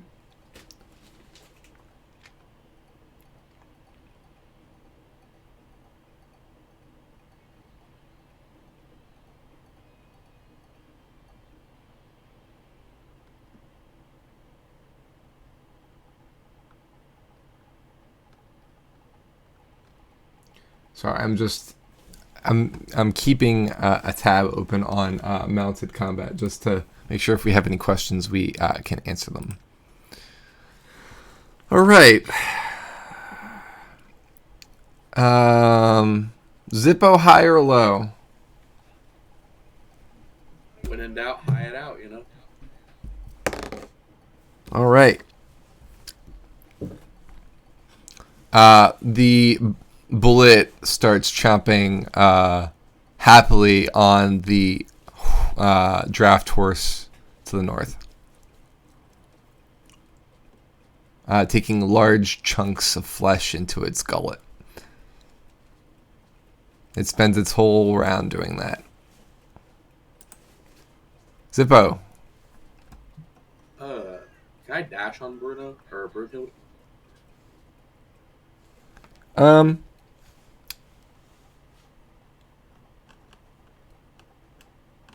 Movement. Controlled amounts. Dash gets you more movement. Yes. You can dash with them. Dash then, since I am the slowest. And boom. And that'd be Zippo's turn. All right.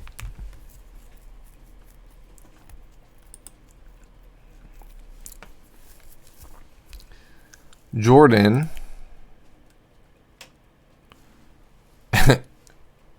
is tempted to play some music in order to assist the party in escaping, but also doesn't want to attract any attention.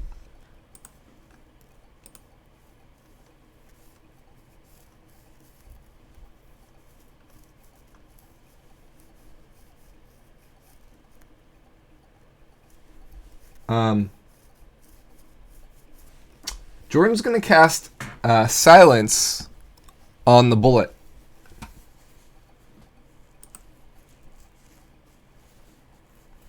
So for the duration, no sound can be created within or pass through a 20-foot radius sphere centered on a point you choose within range. Any creature... You know what? Actually, knowing that Zippo told him about tremor sense, he's going to choose not to do that because if it can feel the vibrations on the ground, it doesn't matter if it can hear us or not. Technically, the sound is just vibrations in the air, but Right. Yep.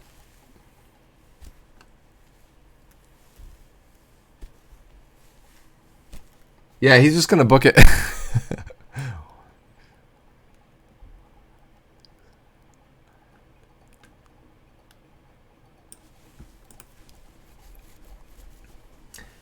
Dash gets you half your movement again. movement. Double. Yeah, he'll stay with the group.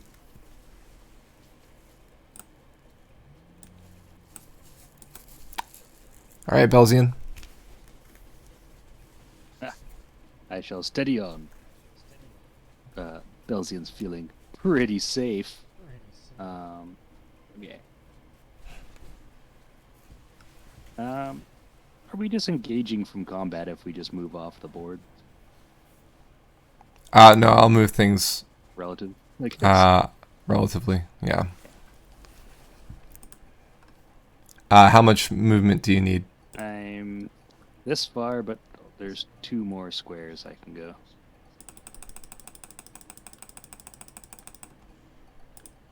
There you go. There we go. Yeah, that's all Belzian's doing for now.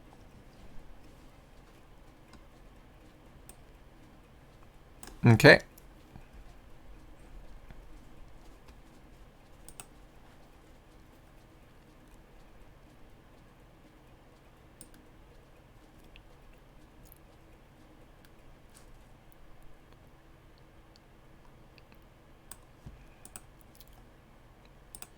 Roger.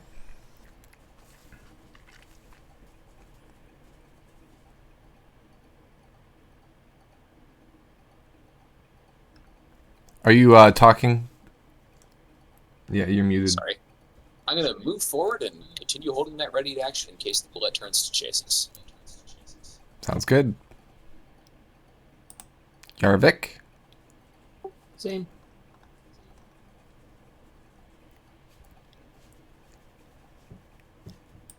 Whee!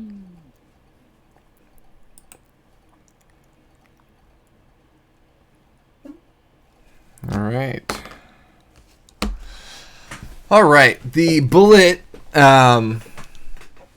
sees the movement of the party, catches eye as he's chomping down on this horse, and kind of stops, mouth still open, horse falling from its mouth, and it dives back into the ground toward the group. The ground begins erupting as it burrows forward. Do we get our ready to action shots against it? Yes. As it's diving into the ground, you both try and shoot at it. How far away is it? Let me zoom out. It's about almost 112 feet. Okay, so we're definitely still within range of my short bow. Or I think I have a long bow, actually. It's 120 for Yarvik. Still within range. Yeah, longbow range is 150. So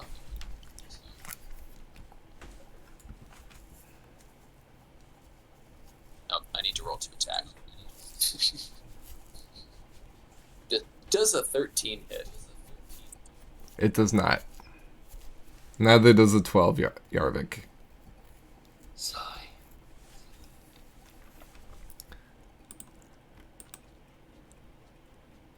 All right. It disappears into the ground. But I'm going to keep it on the board for the sake of not only so you know where it is, because you can currently see, because it's still along the surface, you can't actually see you can only see the evidence of it burrowing because the ground is moving up, you know what I mean? And it's burrowing at about 40 feet around, it looks like. So We should lose it eventually. Except for Zippo. 10, 15, 20, 25, 30, 35, 40, 45, 50, 55, 60.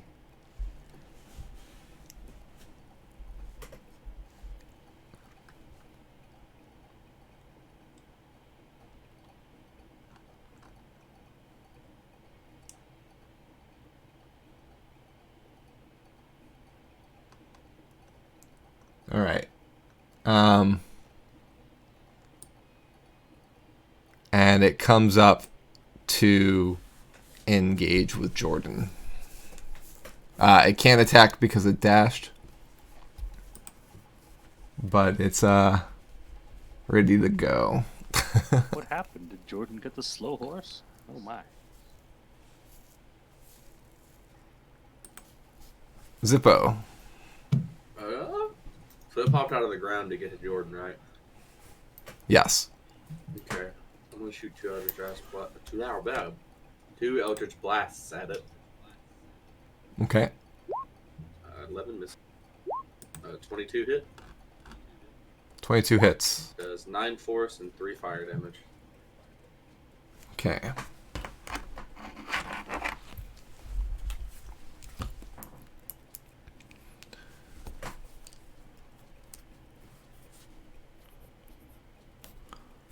So that's 12 in total.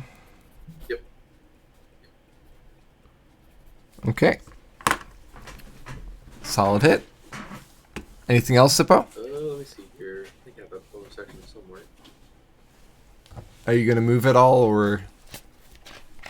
No, I'll stay where I'm at. I don't know how many bonus sections those are. Yeah, it's all for me.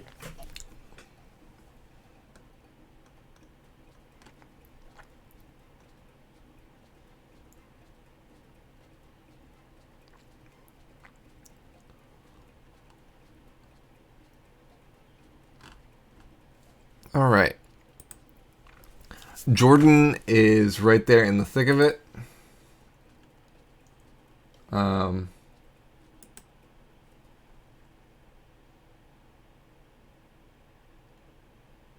right, he's gonna cast.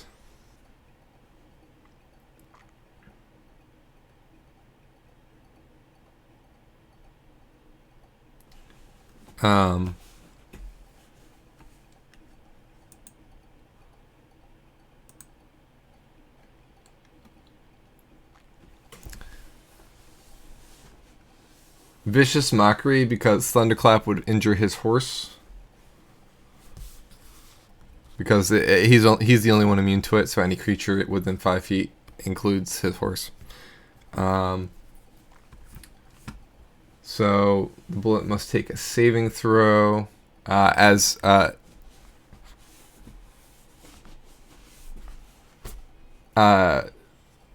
Jordan says, "I've drank stronger drinks than you," and cast the spell at the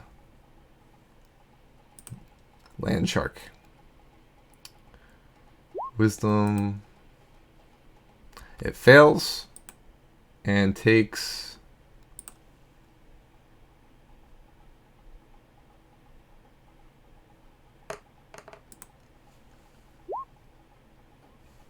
4 damage.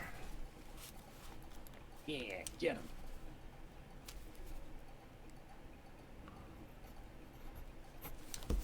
All right, Belzian. We're gonna turn this horse around. Can't just leave Jordan and Zippo back there. And this horse 180 like instantly? Probably. You can turn it around, yeah. Oh, okay. Now, can the warhorse do its things while it is being ridden upon, or can it only do dash, dodge, or disengage, or whatever?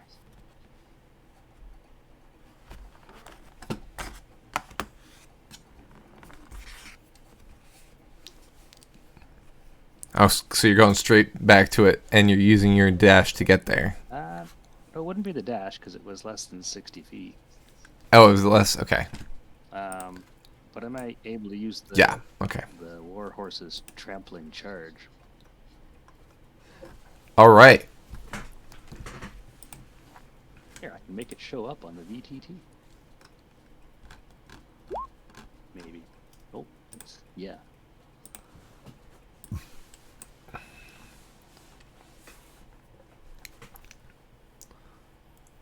All right. So I will say that the strength you'll need to make a strength check for the horse. Oh yeah. All right. So I have to make the save. Yeah. All right. All right. Strength. I make the save. How strong could a land shark be? So it's not knocked prone, but you still have the hoof attack. Oh, you actually have to make the hoof attack first, in order for this to happen. So go ahead and make the hoof attack. If it misses, then that was a wasted roll for me. That's a 10, right? Yeah, I think so. I'm trying to decipher the. Yeah. It looks like. Yeah, 1d20 plus They're only 6. sending it to you. So Everyone 4. else is like, what are those noises? Yeah. You're good. Oh, you don't get the whoop. It's Nope. such a satisfying. No whoops for us. Is there a way to send this to like public chat? Oh well. I mean, I'm seeing it, so it's you can send a bwop. Yeah. Yeah, so you rolled a 10 and it missed. So, yeah, unfortunately that's the way the cookie crumbles sometimes. Yeah, go horse. All right, Ulrich. I'm coming, Jordan. And he rides backward as well. 2, 3, 4, 5, 6, 7, 8, 9, 10, 11, 12.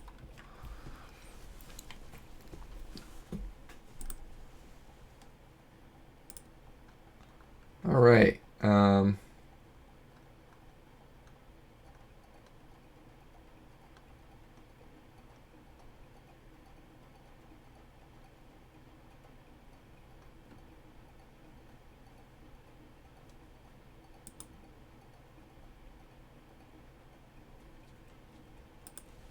He's going to use a bonus action to create a spiritual weapon.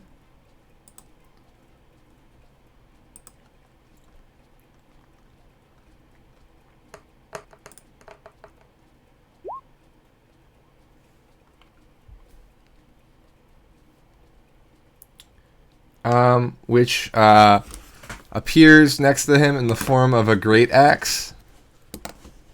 Well, and that's just for show, right? It's not actually a great axe for damage. It's a 1d8, just as a heads up. And it swings down and hits the bullet for 8 damage. Which I guess you guys can see that one, right? Yeah. Ulrich, in turn,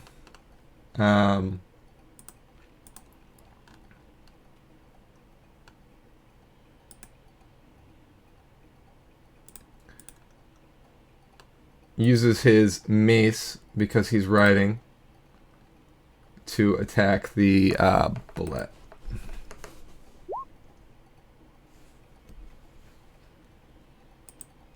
And unfortunately, the bullet's armor seems to be sturdy enough that it glances off. Roger. Its armor class is better than 16. Ugh. don't have good odds of hitting this. Like, technically it's better than even odds, but it's still not great.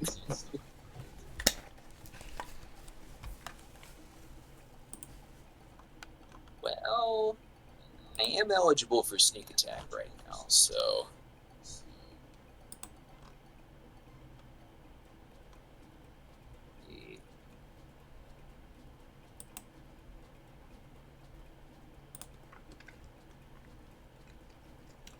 Make sure I can get Jordan out of the line of fire.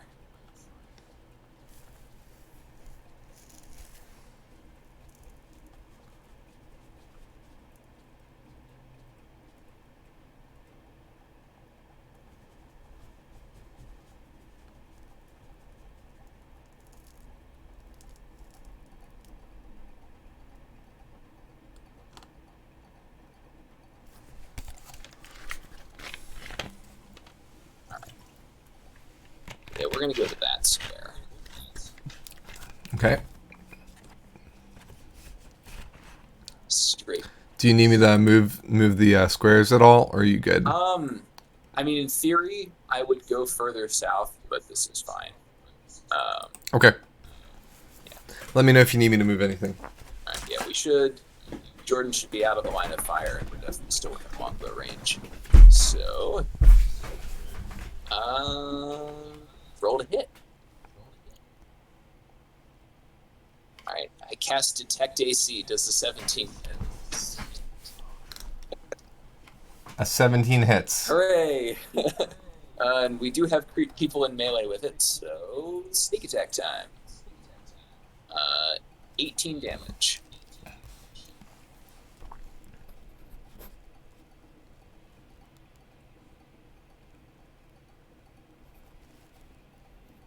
All right. Very nice. And I guess I'll use my bonus action to dodge, even though that doesn't really extend to the horse. Okay, that's None fair. of the others seem to be important right now. Yeah. That ups your AC, right? By 1, I think. Yeah. I think it's worth it. Actually, right? I can post the rules for it here in Roll20, but yeah. Doesn't it just give foes a disadvantage on attack rolls?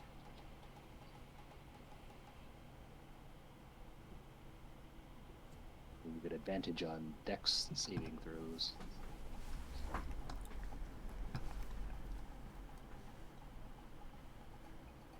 Maybe. All right. So while you're doing that, Yarvik.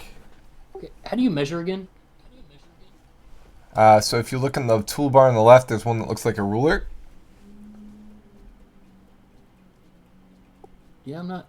It's not right under the magnifying glass.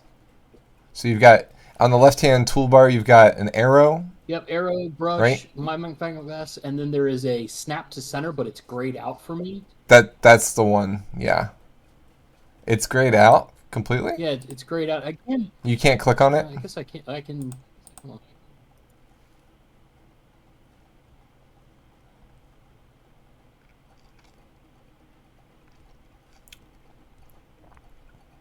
So I'm going to flank the other way.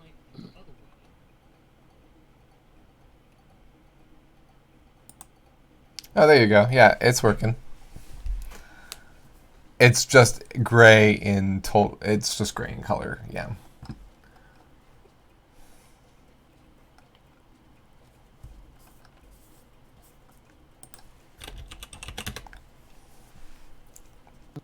Yeah, that should be clear of, because I have the sharpshooter. Yeah, so that it works. gets me clear of Ulrich. So I get, reviewing my attacks, I get an extra attack at starting at this level with the ranger. I guess it's either because I'm a ranger or because I'm a halfling. Anyway, so what I want to do is I want to do one attempt at a Zephyr Strike. Not a Zephyr Strike. And Snarling Strike, and then a second regular attack. See if I can get either one of those lines. So when I'm doing the spell in Snarling Strike, I roll to hit first, correct? Yes.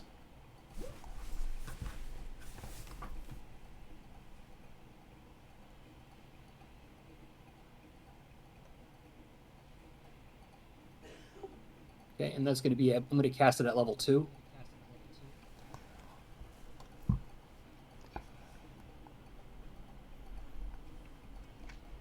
All right, DC strength save. Sorry, It's I clicked 13. yeah, strength 13 for a save. It fails. So then it just goes to a regular hit, right? Like, Yeah, so you get the D6. You rolled 5 plus 1, so 6. So you deal 6 damage to it. okay, follow up with a second regular attack.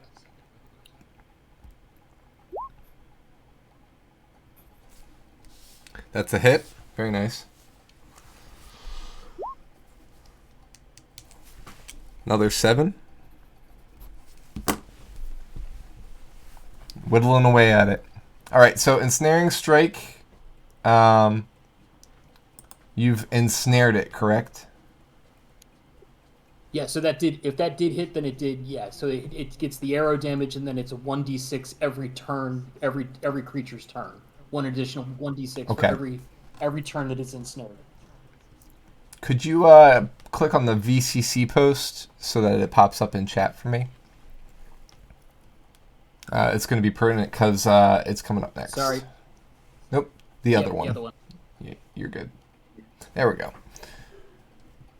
All right, concentration up to 1 minute. Next time you hit a creature with a weapon, attack before the spell ends, a writhing mass.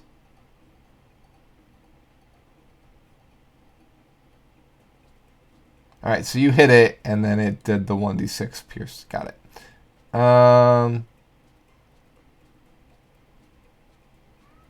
And you increase the damage by 1d6 because you cast it at second level. Very smart. A large or larger creature has advantage on the saving throw. Let me roll that a second time. I beat it on the advantage. Okay, so the ensnaring strike itself, your damage still hit. So it's the 7 and the 6. Right? No. Yeah, it was 6. It's 6. It's yeah. for 2d6 piercing damage because it's second level.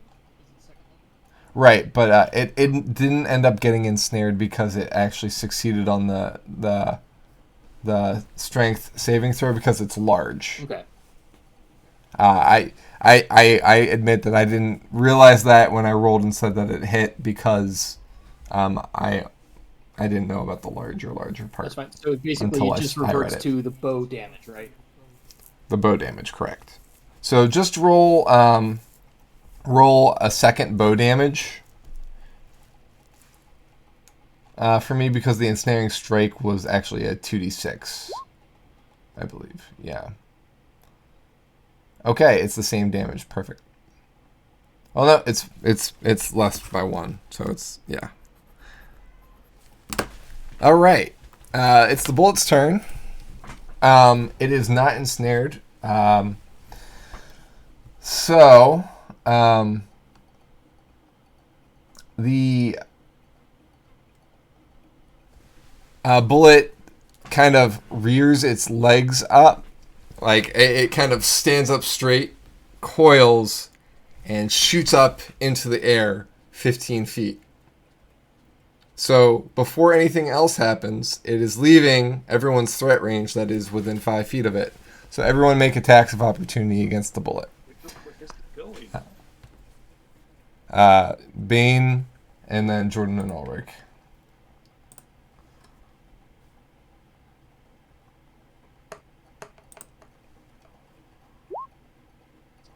Ulrich hits.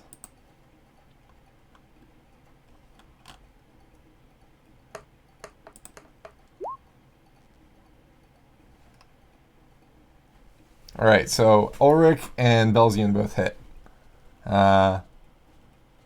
Bane, you do 8 damage. Are you rolling with the horse or with yourself? Oh, that was Belzian.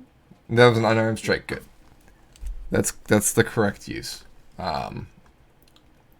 All right, let's see what. An attack of opportunity. No. Not even if my horse was a monk. And Ulrich does 8. Okay, so 16 damage.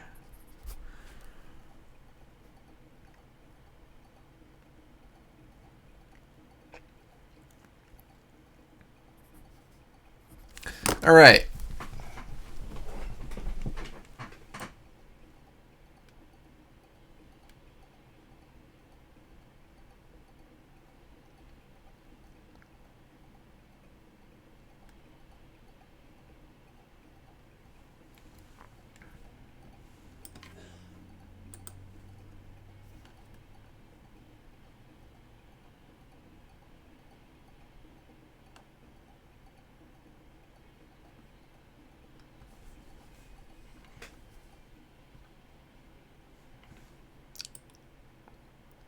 So it jumps down, centering on.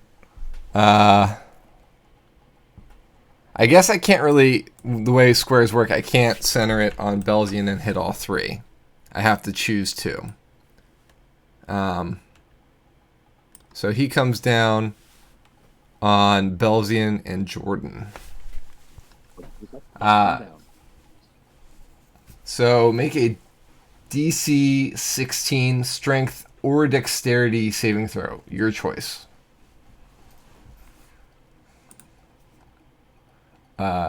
Jordan's going to do a dexterity saving throw. Me too. Nat 20 for Jordan. Good. 19. It's quite the surprise. All right, DC 16. Nice. So you and Jordan are not knocked prone. On a successful saving throw, only half the damage happens, and we aren't knocked prone. We're just pushed 15 or 5 feet out of the bullet space into an unoccupied square of your choice. So I'm going to move it for a second. Belzian, where are you getting pushed to? I'll go one space to the right. The bullet is there too. So you can go diagonal right, left, diagonal down left.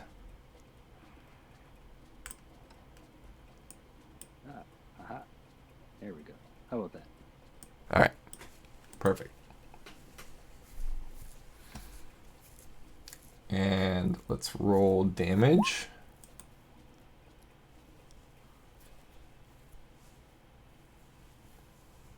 All right, take 6 damage, both of us. Oof. That is almost the lowest I could have rolled. Not quite, but...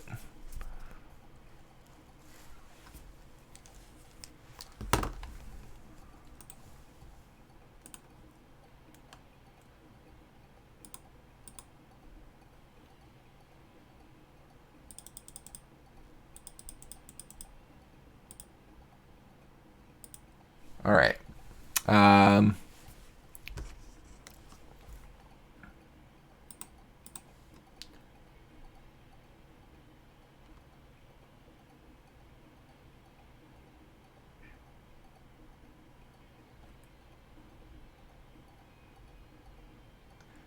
So I'm thinking that the leap is actually its movement, and I still get an attack.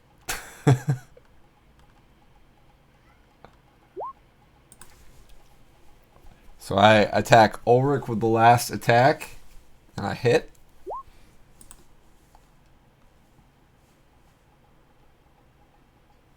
And I deal 35 damage to Ulrich.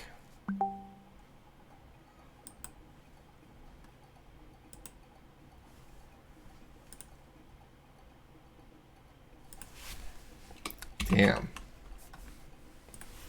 All right. I'm gonna go to Zippo and then grabbing my cat. One sec.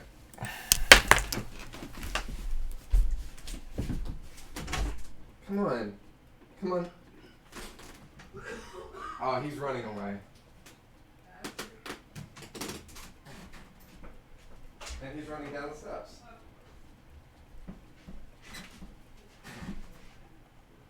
I know.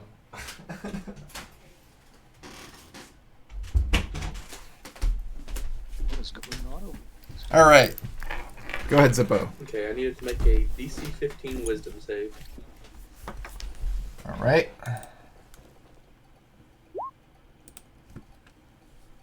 It fails. Okay. Takes 21 points of psychic damage. 21. Nice. Any other effects? On a failed save, you also know the target's location until the spell ends. That's other than if it like tried to run away, I wouldn't know where it's going, but that's it. Copy that.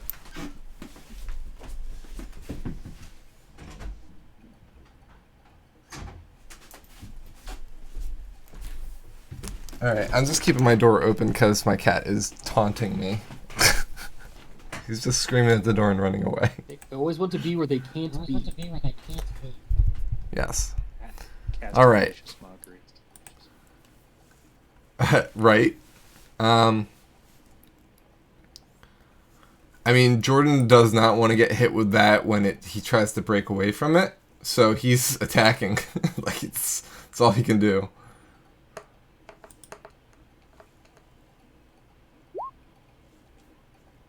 He misses. As a bonus action, he's gonna play his musical instrument. He'll play his ocarina, inspired by the conversation from last session with the chronological ocarina, and gives inspiration to Roger.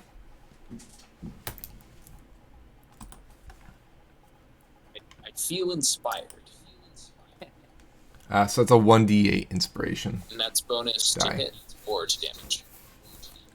To an ability check, an attack roll, or a saving throw. Okay, d20 rolls. Gotcha. Yeah.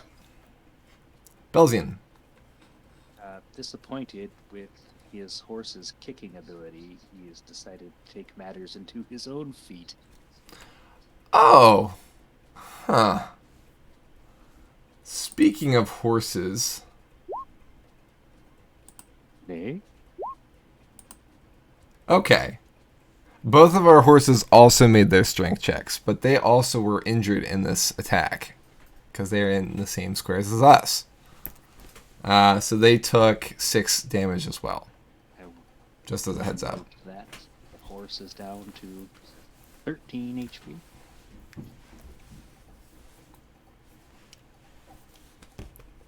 So I'll use my action to attack twice because I get 2 attacks now. So your first attack was the 14, correct? Yeah. Does 21 That's a hit? miss.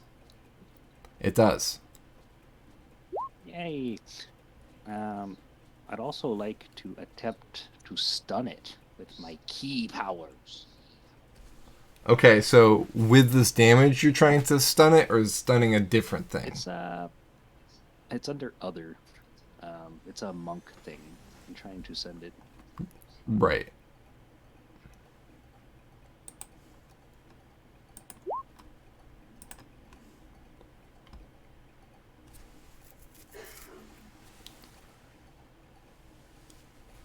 When you hit with a melee weapon attack, you can. So you're spending key to make the damage stunning them. Yeah. Or is it the damage happens and then you also stun them? Yeah, the latter. It does the damage and Okay. has a possibility to stun. So I'm going to stop you before you do key because as the bullet roars in glee, as it's been like it's bits of horse still dripping from its toothy mouth, you punch into its mouth and into the soft part of its upper jaw and connect in, and your fist crunches into that area, and the bullet sags and dies from that final punch. Opa! So you don't need to use stun because it's dead. That's kind of like stunning it. Death is really just a more extreme version of stun. I mean, you drop everything you're holding and can't attack. I stunned it, guys. Woo.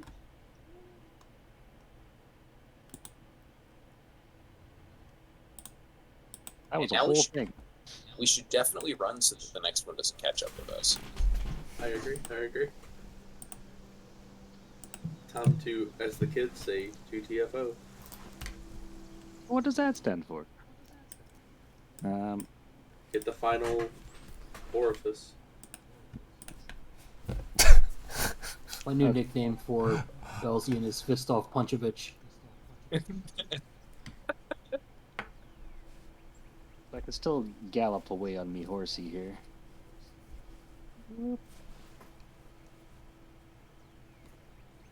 All right. Yeah, the other horse.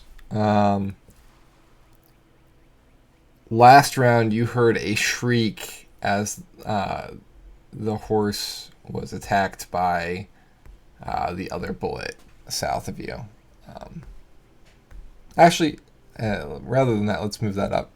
As you've killed the one bullet, you hear to the south the disturbing sounds of a horse screaming out in pain as it's being attacked when he's in fear. So you're forming back up and moving with as much haste as you can to the east, correct? Yes. That's All just right. possible. Humanoidly. Fair enough.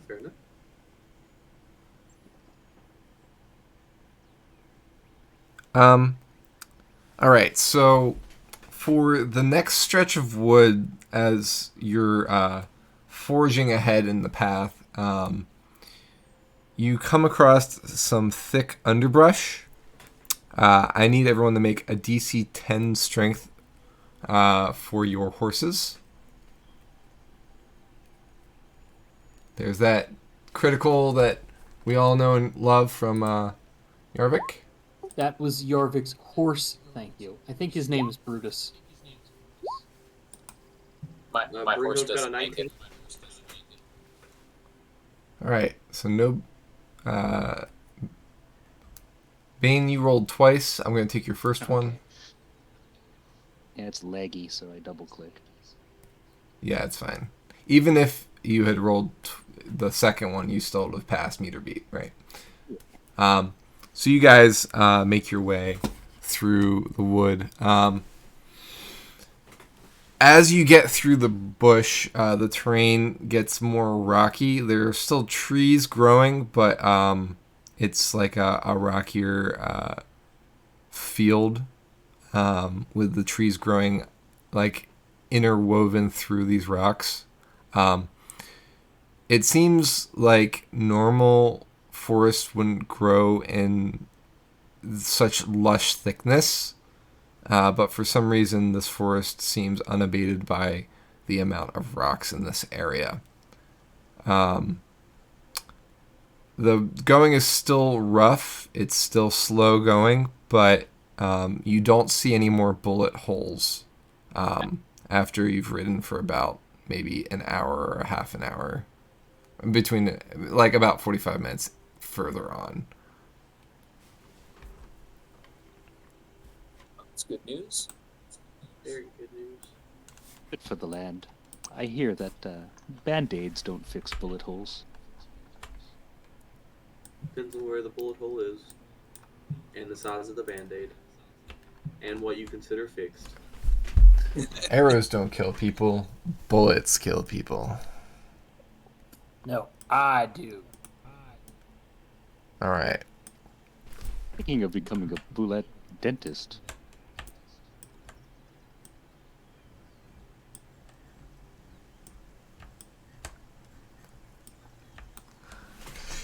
So slow going throughout the day.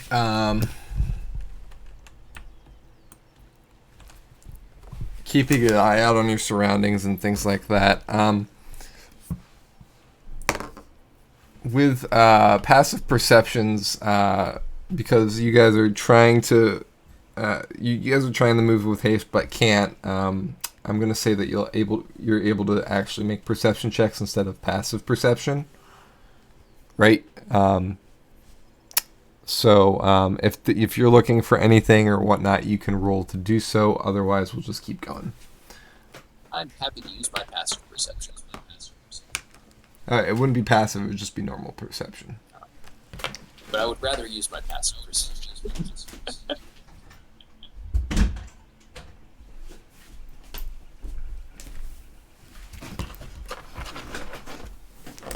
What if we would rather use passive perception?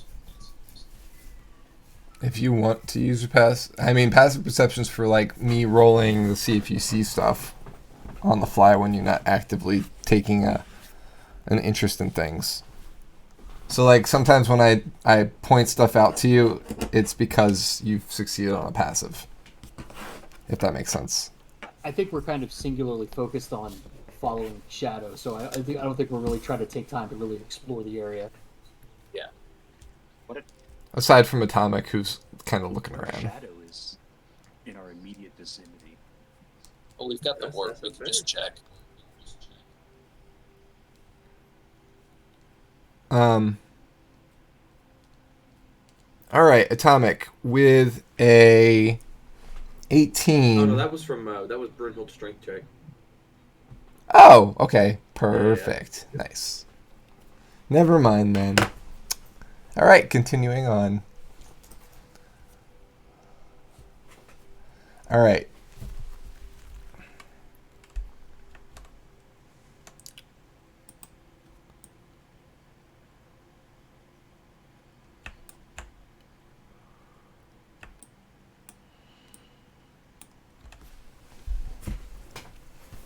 You get about here for the day.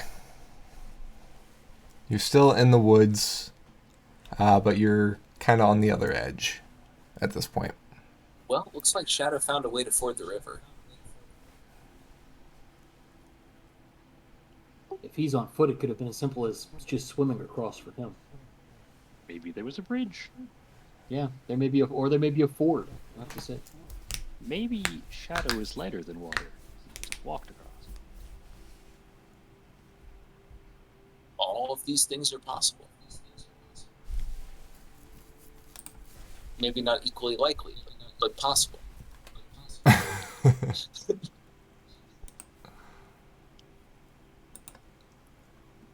Are we camping for the night? Yep. Yep.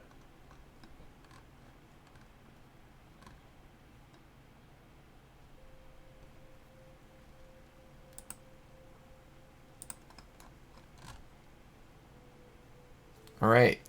Ulrich's going to make a perception check.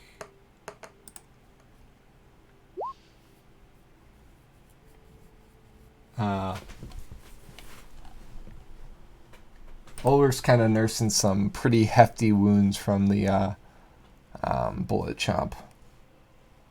So he's kind of occupied by that some. He's like using lay on hands and things like that.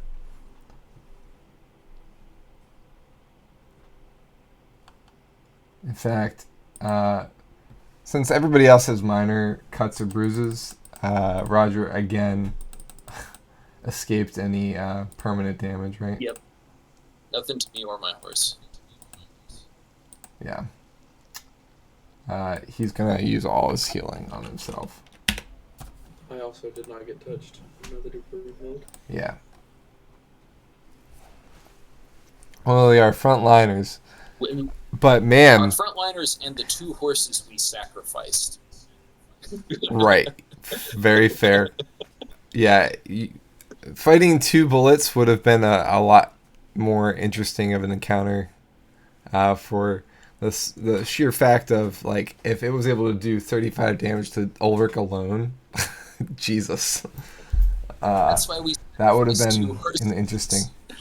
Right, yeah. Very good call there. A very good call. We can do that at least 3 more. at least 2 more times. If we would have fought 2 bullets, that'd have been level up XP, or closer to level up XP. Roger. That was a close one out there. Thanks for having my back.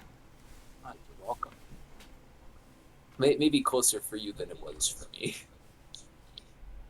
Well, yeah, I was real close to the bullet. You were a little far away. Ever thought of You know. picking up a longbow? Yeah, well, I've got this axe for a reason, you know. I've never been one to speak with range when hand to hand will do. Hand to hand is definitely the way to go. But Belzian high fives himself.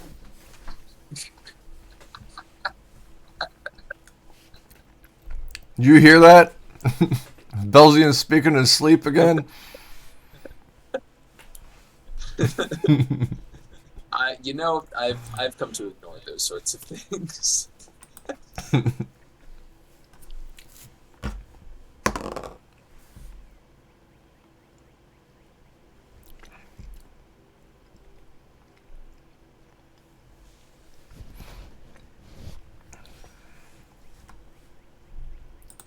All right. Second watch, go ahead and roll.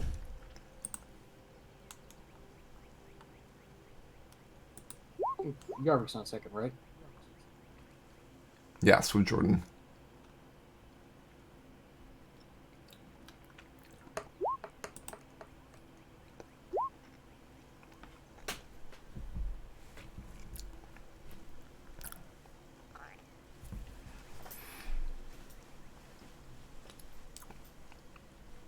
So, Jaeger, did you cast your darkness spell again? No, I did not. Or are you just going by the firelight? Yeah, I'm fine. I'm up in a tree tonight. I'm not trusting this forest anymore. I'm up in a tree keeping an eye out. Fair enough. All right, so you only see around the firelight. You don't see much, but the rocks in the area in this area.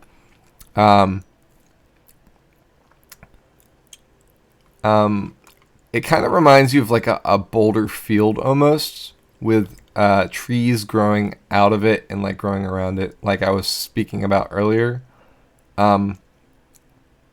These rocks are black and white in color in like various patterns, not like in any like discernible pattern, but like it's like flecked with black and white rocks.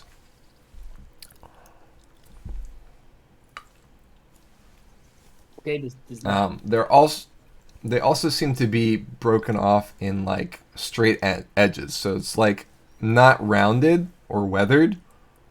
It's more like if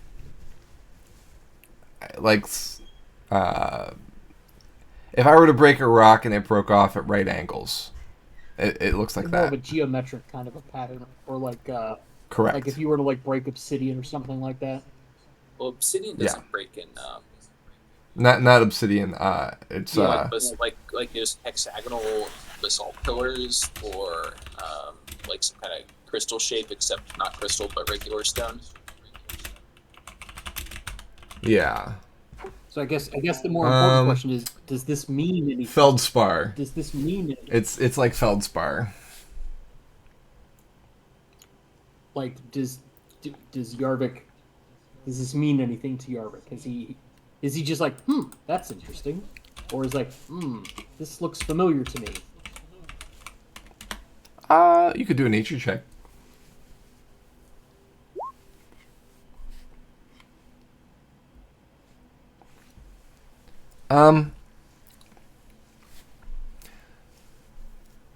So this type of rock doesn't seem to match the rocks that are in other areas of the kingdom. It seems unique to this area. In fact, the rocks on the. It seems like the rock field is different from the rocks on the bedrock level, the lower level.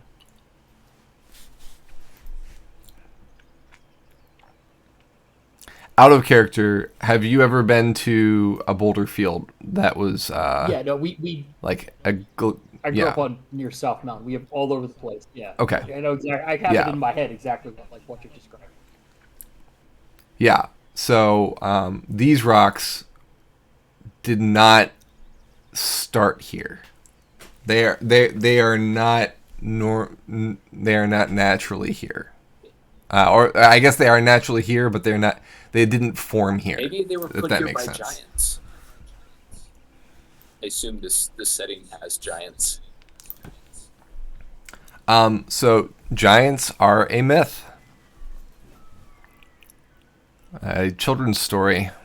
So if they were quarried and brought here, they were brought here for some reason, or this if they were either quarried here and taken somewhere else, or quarried somewhere else and taken and brought here.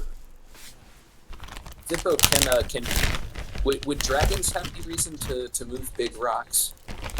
Zippo's still asleep right now, isn't he? Oh, Yeah, this is just kind of Yarvik, kind of his internal kind of dialogue with himself.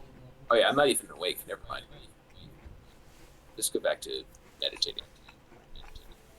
So Yarvik's going to make a note of this, and before we break camp for the morning, well, I'm going to pass on to the next shift.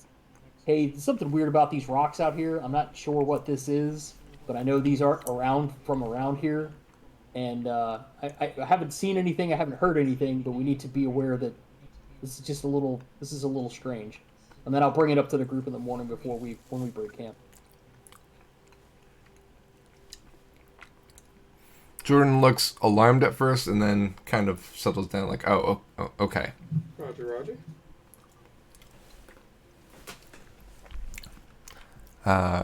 Group 3.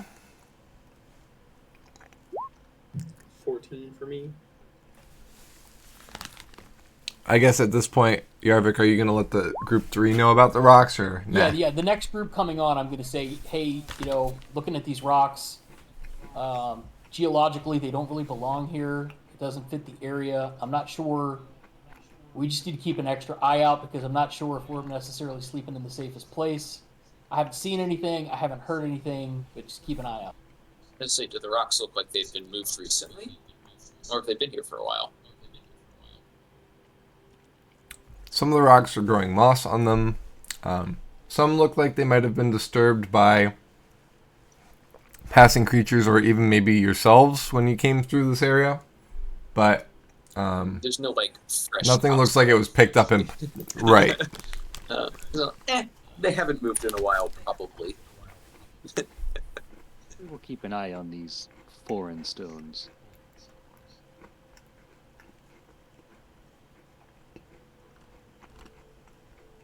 Well, Zippo, Roger's thinking back to all of the powerful creatures he's heard of, which, not being an expert in the natural world, is not very many. It's like, Zippo, you seem to know a thing or two about big creatures that can maybe move Earth and things like that. Do dragons have any reason to pick up and carry rocks? Hang on a second. And Zippo will go over and he'll sniff a rock and do the how the chefs when they the wave the steam in their face. He'll do that. Like, this is definitely dragon rock. The dragons definitely put this here. It's probably as a setup before we go to the wall, since that is where they are around the wall. Zippo, do you truly believe this, or are you kind of spinning tails? Looking at is the rock, is it dark colored? Is it really obsidian color, or is it lighter color? No, it's a darkish reddish color. Darkish reddish. Yeah. Whenever he does feel it and sniff it, what does it feel like? Like just a regular rock, or does it have a special texture? Or It feels like a rock to you, yeah. okay. Then I say he's probably just spinning tails. Okay. just do me a favor. Let's see how this plays out. Give me a bluff check. You want me to? Was it You want me deception? to roll insight against It's his a bluff? 12. It depends on if you believe him or not. I mean, you asked him about it, right? I mean, I think it might be giants. So I'm not sure about that. But I'll take a look to see if Zippo's just fucking.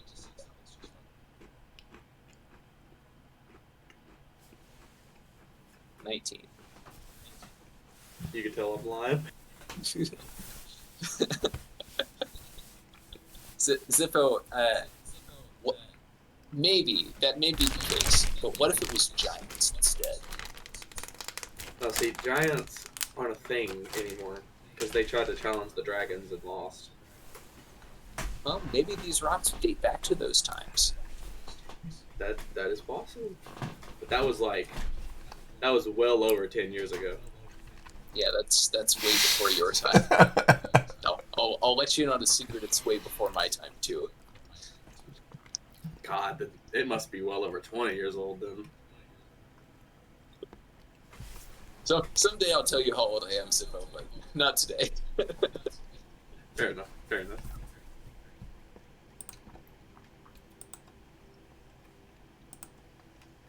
All right. Are there any basketball-sized rocks? What's a basketball? Is there any rocks that are about the size of what you would know to be a basketball? About 1 foot in diameter. I mean, there are some small boulders that are about that size in a square shape, yes. And Belzian take one of these. Well, a cube shape, I should say. They must be wombat poop. Can I take a rock?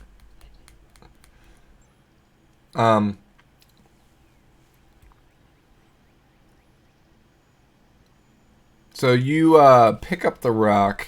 Give me a strength check, please.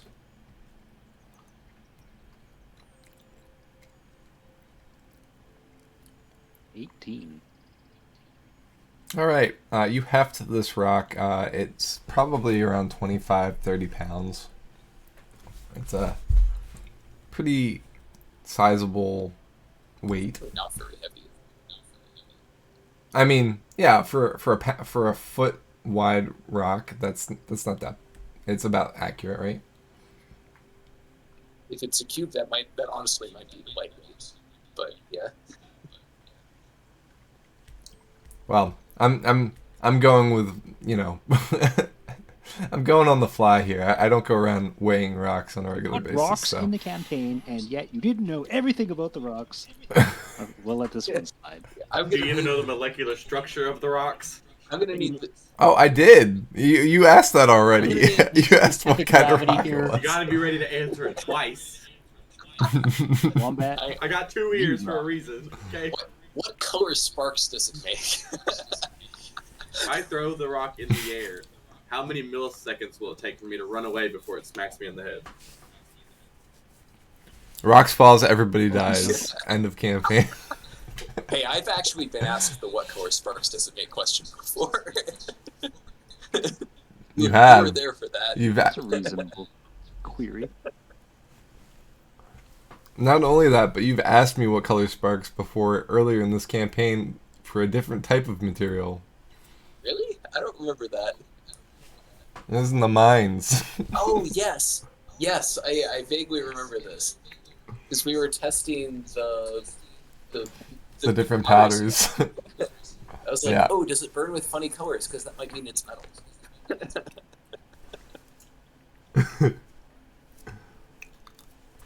Anyway, back to Bane and his hefty rock. Belzian's just gonna put it in his pack. Yeah, Okay. He's got a rock now. You have a pet rock. I haven't decided to give it a name yet. I'll name it for you. No? Its name has definitely got to be Wayne.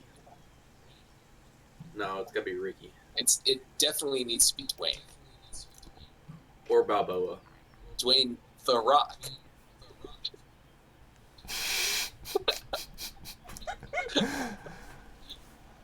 I was thinking rickety because then you could like throw it at somebody, but here comes the rickety rock, and right as it hits their face. Well, We perhaps I have put fun. maybe We on have my fun own. on the third watch. Okay, third watch is where it's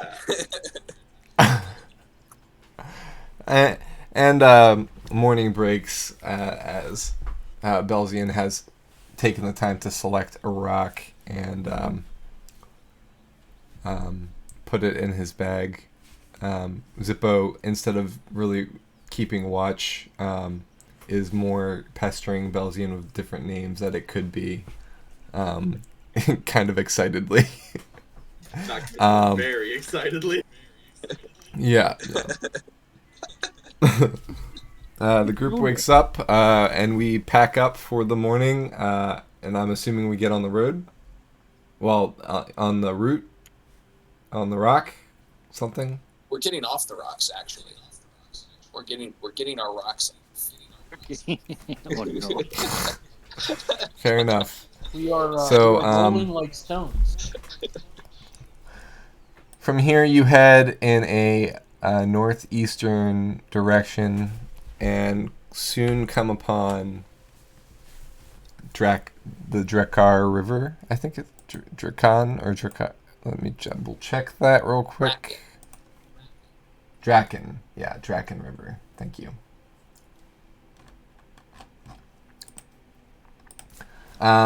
So Draken River is a wide river. There is, looking left to right as you stand along the riverbank. By the way, the rocks declined as you headed toward the river and have actually spilled into the river and jut out a little bit as it goes down and forms some of the base of the river to the right of you. To the left, it goes back into the grayer rocks and just regular land and forests. The river is about 3 miles wide in this area. The river seems to be running at a swift pace and seems to be fairly deep.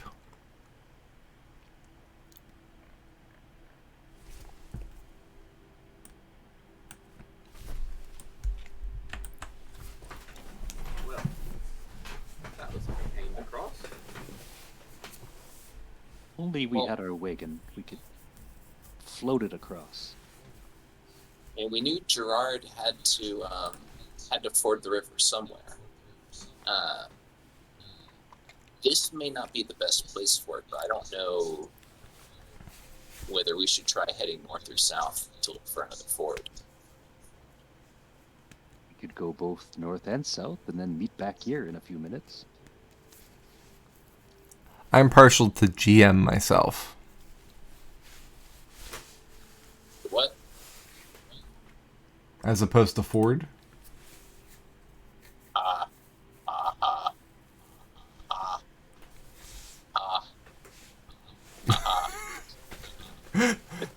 Put up one of those pictures of Calvin from Calvin and Hobbes peeing on your least respected motorcycle. That's not actually from Calvin and Hobbes.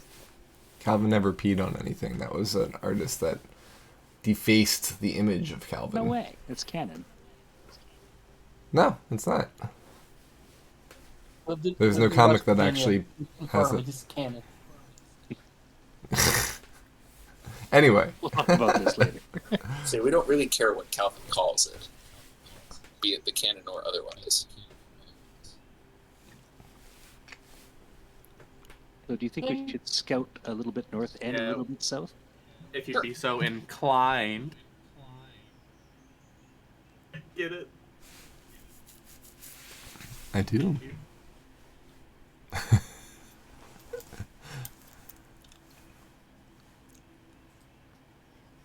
Well, we really got off track at a rapid pace. All right, so who's going which way? What do you guys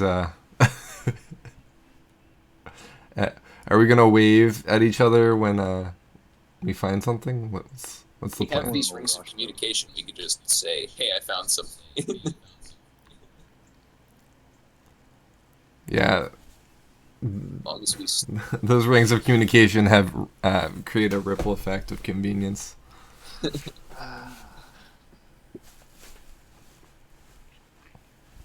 All right, so who's currently going to be doing an action? Are these puns just stream of consciousness?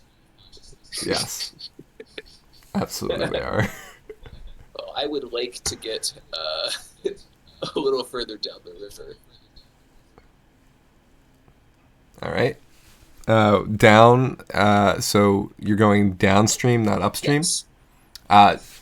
So downstream is to the south, southeast. The river flows out of the north and goes south, and eventually flows into the swamps that feed Jewel, that are around Jewel. So you're heading south. Is the whole group heading south, or are we splitting up at this point? The plan We, is have, to we haven't split up for like 2 sessions. Well, I feel like we gotta split up for a little while. Fair enough. Gotta split the party sometime, you know? Yeah, I think some of Okay. us will go upstream, the other ones will go downstream, and we can Yeah, rendezvous. I'll head north. And we figure we do half a day's ride in each direction and then come back. So that gives us a full day. Basically, we'd scout the river for a full day and then meet back at sunset and make camp again on the this side, the west bank of the river. Does that make sense, everybody? I guess we'll scout till we find something, right? And then I'll meet up at that location, or It's true. We have the rings. We can communicate. So whoever finds something, we can call the rest of them to us. Out of curiosity, how wide did you say the river was? 3 miles. Okay, so 3 miles across. Yeah, it's like Yes. Mississippi wide. Yeah, Hacking I don't know why, but like I was looking at it and I know you said something miles, but then I was sitting there thinking, I was like, 10 feet? My brain got 10 feet mixed in there somewhere, and I don't know where.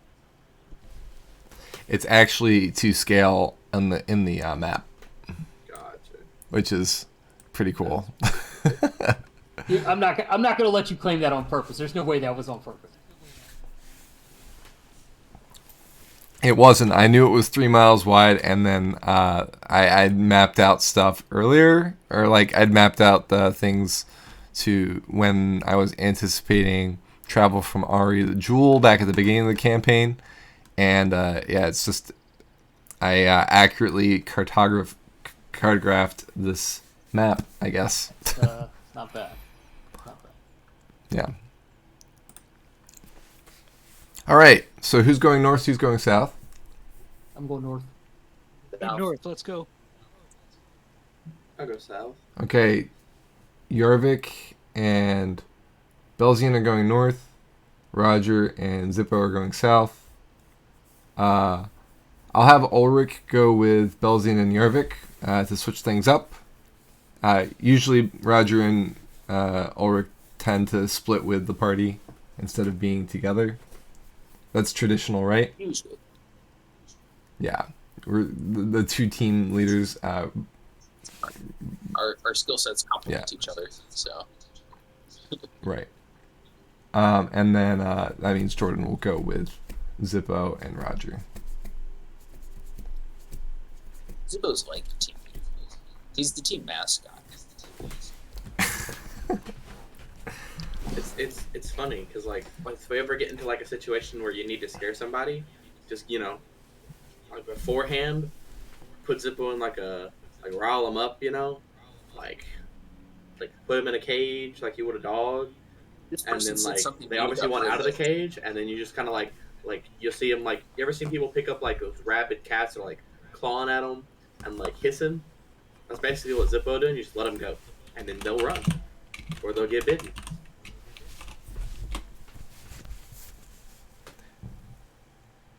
That's also how I imagine Zippo on a daily basis, is just as a little ball of like just pure like craziness. Everyone thinks Zippo's the team mascot, and Zippo thinks that Brunhild is the team mascot. I mean, I'm not trying to be mean or anything. Brunhild's the best looking out of all of us. Hello? Who wouldn't want to stop and pet Brunhild? Like, just what it is. All right, so Team North, what are you looking for on your travels? So if you're gonna, Yarvik's experience, if you're looking for a ford, you want to be looking for. You said this is swift moving, so you're going to be looking for rocks underneath the surface, lighter colored water. Any place where we think, if there are sandbars underneath the surface, that we could move from sandbar to sandbar. Anything that we could get a horse through. These are trained war horses, so we would assume that they would be relatively comfortable being up to their chest in water. So that's what Yarvik is looking for. Mm-hmm. Or, a bridge or a ferry or, some strange guy standing on the side of the river saying, I can get you across for a gold piece, whatever.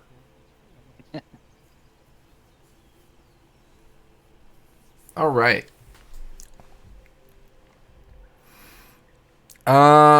And then South team, similar vein, or is there anything different that you're looking for?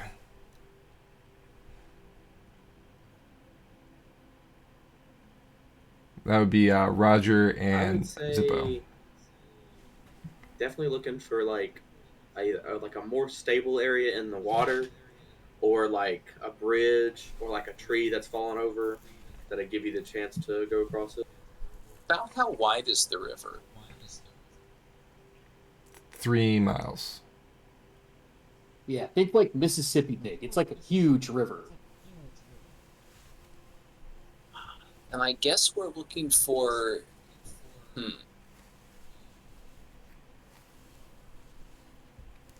I think with it being that wide, we're looking for an area where the river is moving slowly,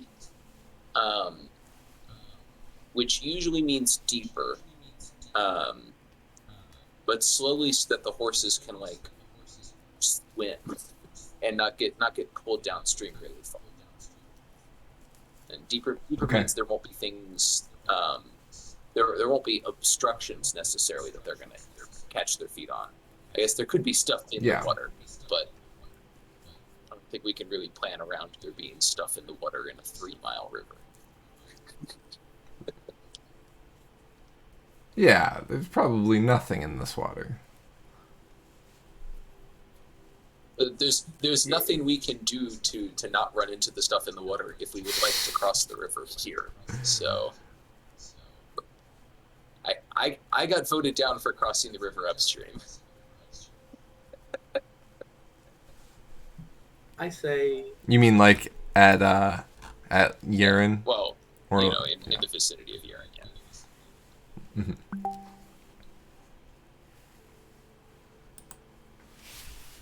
The water's moving too fast for me to freeze it. It's safe water, so.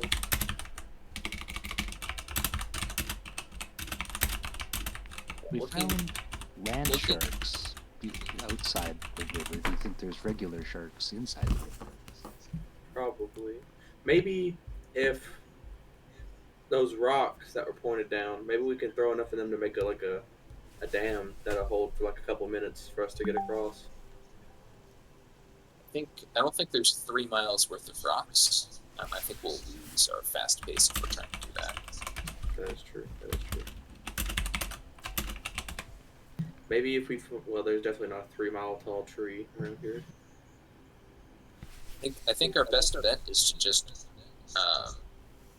try and cross the river upstream a little bit, and if we can't find an area that's kind of quiet to cross, try and cross the river upstream a little bit and hope that we don't get dragged too far off course. Okay. Did we see where Shadow crossed? Like, were there any tracks or anything? Or is that something we could look for? Ah!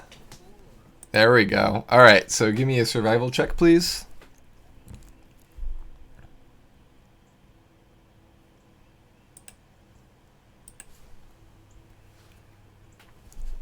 All right.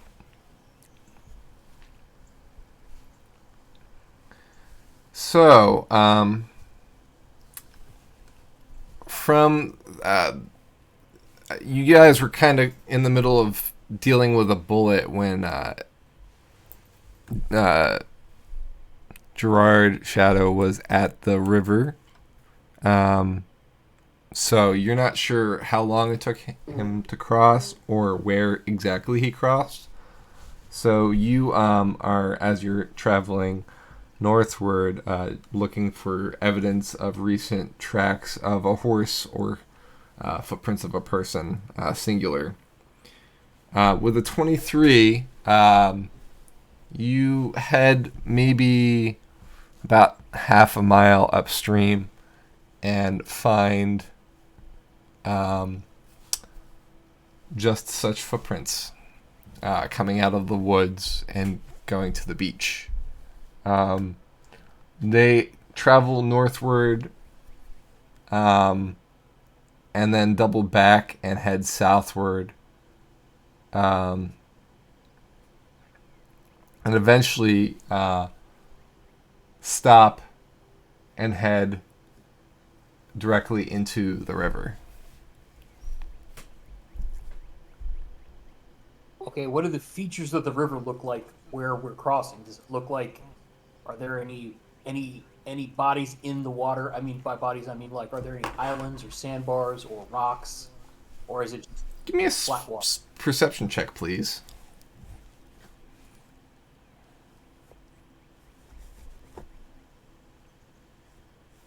All right.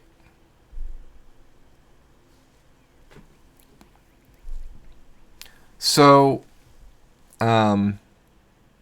you notice toward the center of the river that there are things like debris that have caught on something in the middle of the river. Tracing it back, there seems to be a dark line under the water that disappears as it gets closer to shore, under the waves. And by dark line, I mean a singular thread, not like a thick, like rock outcropping or something like that. All right. Talk it over with who I got. I've got Belzian with me, and I've got Roger, right? Mm-hmm. No, you've got Jordan. Or no, Ulrich. Sorry, Ulrich. Jordan went. Yeah, I'm here. So I'm thinking. Jordan. I'm with Roger. I'm thinking. So I'm gonna put out only to our party of the ring, or everybody that has a ring in our party. I think I found the tracks. I think I found where Shadow crossed.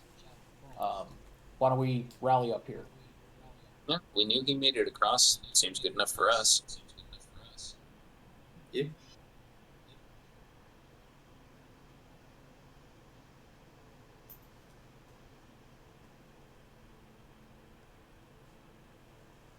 All right. So the rest of the team meets up.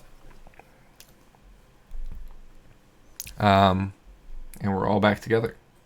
Yeah, just gonna disclose to the team that what I see. It looks like there's a debris field or something that is causing a log jam or something out in the middle, and then there's this whatever this black thread is. So I would suggest that somebody tie off and start heading out. Maybe on the horse, maybe just swim out and kind of see what that is. Is it something we could walk on? Is it something we can hang on to? Kind of what the nature of that thing is, or if it's magical. If somebody can sense whether it's magical or not. Who's the best swimmer? I love swimming. I do it for fun. I believe swimming is athletics. Yeah, just say if it's athletics, it ain't Roger. Do any of you want to have a swimming competition? Well, I mean, I can swim. I'd have to take off all my armor. That could take at least 10 minutes. Keep your clothes on already. Every chance it gets, always trying to friggin' skinny dip.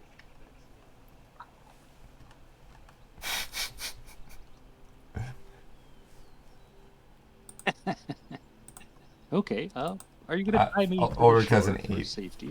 And I'll make an athletics check. All right, Belzian, are you swimming with your book bag and everything, or are you leaving it behind? What's the plan? Elzian is in his bathing suit. Okay. I specifically asked because you earlier put a 25-pound rock in your bag. that did come to mind. Okay. Athletics, you say, or acrobatics? Athletics, I guess. Athletics, yes. 15. Okay, and you're swimming straight out or trying to? Well, I don't think I could swim straight out if there's like a current or something. There is a current, yes. Swim like slightly diagonally against it Right. to get to the mysterious thing in the middle. When you start swimming out, you hear a tune drift your way from Jordan as he sings, "Just keep swimming, just keep swimming, just keep swimming, swimming, swimming. What do? You swim?" So you can add a 1d8 to your roll if you choose to, or you can just keep it for later. I'll add it right now. I already have inspiration. Ooh, That's a 23, I suppose. that's a well-used roll there. Thank you. Thank you. Things are going swimmingly. So you make your way out, and you find, as you swim further and further out, the water is chilly. It may be summer, but it has not hit this water yet. It's cold water. The river is not. You're not able to touch the bottom as you swim. You have to free swim. And you're progressively getting farther and farther out the shore. As you do so, you do notice the black line that Yarvik mentioned down below you. And it seems to be higher further out. Do you wish to dive down here or swim out further? I could swim out a bit further and maybe give this thing a tug or investigate what it actually is. Is it like Okay. a rope? I don't know.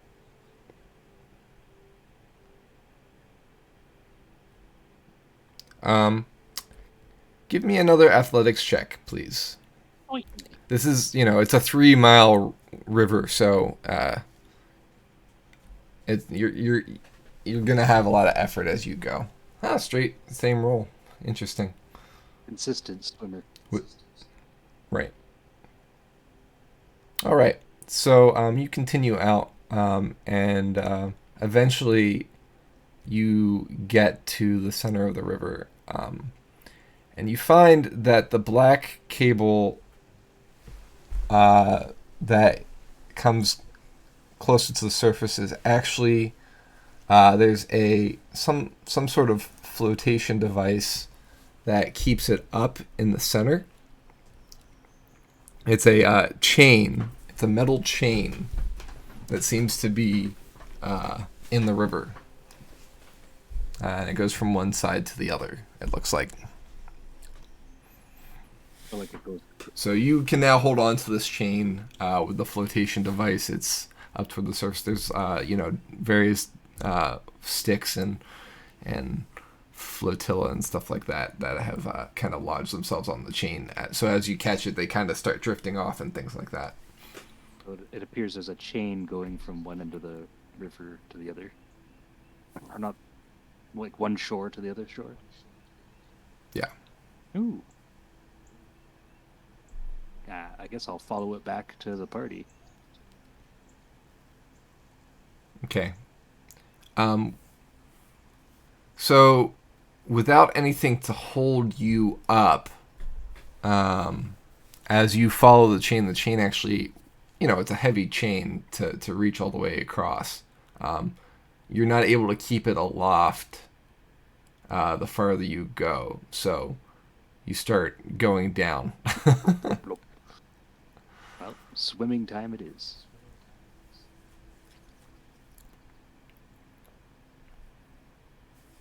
Okay, so you're swimming back to shore? Yes, this is a development. Okay. So you're swimming back to the party, just to clarify, correct? Yes. All right. Make one more athletics check. This time at disadvantage, please.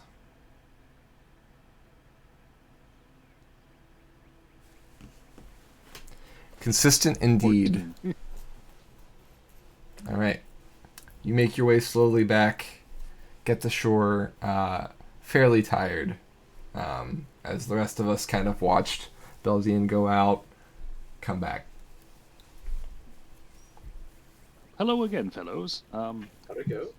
There appears to be some kind of chain going across this river. It goes in the water, and it has a bit of a floaty thing going on in the middle, and I surmise that it keeps going all the way to the other side.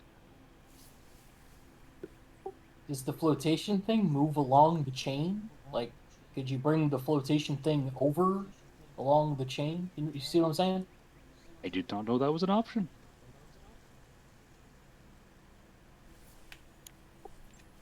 Okay, who's going this time? So when he got to the flotation device, you don't need to re-investigate. I'll give you what he saw. So the flotation device seems to be affixed in place by a stone pillar of some sort and a metal rod that it's hooked to. So like a stone pillar comes out of the water, or not out of the water, but up from the river floor, and then a metal rod comes up and holds the flotation device in place. Like, I guess it's not really. It's more like an anchor that floats. Does that make sense? Like it's more of like a marker. Kind of like a buoy kind of thing. Yeah, exactly. Thank you. I was looking for the word and I couldn't find it, so I just kept saying what I could.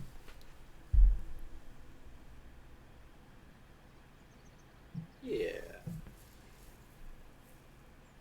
Yeah, no, I don't think I would have been able to move that thing along the chain.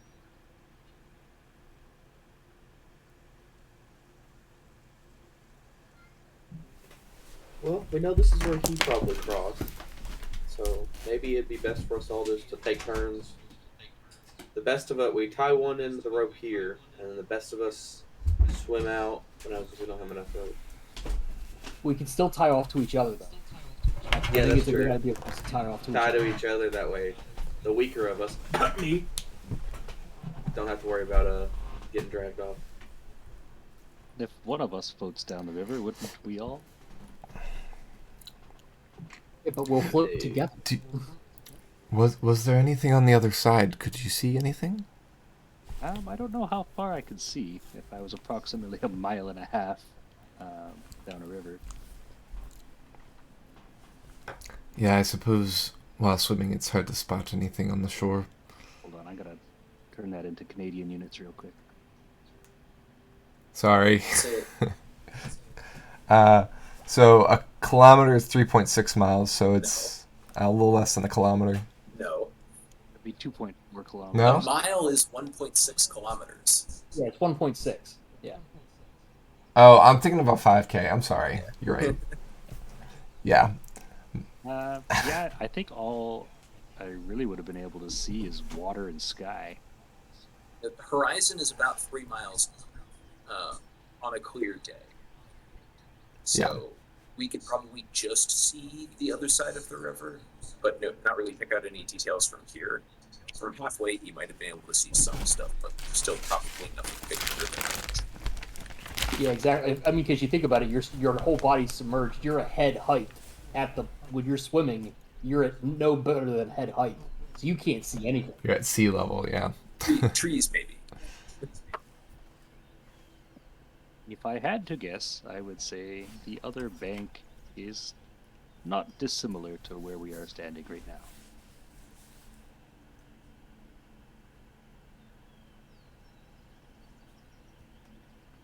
Well, where does this chain come out? Oh, it kept going down in the water. And I would have to dive down deeper, I think, to see where it originally comes from.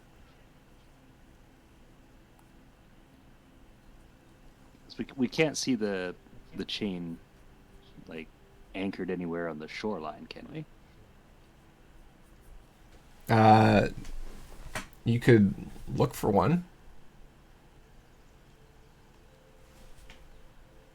All right, let's try to find out where this chain originates from.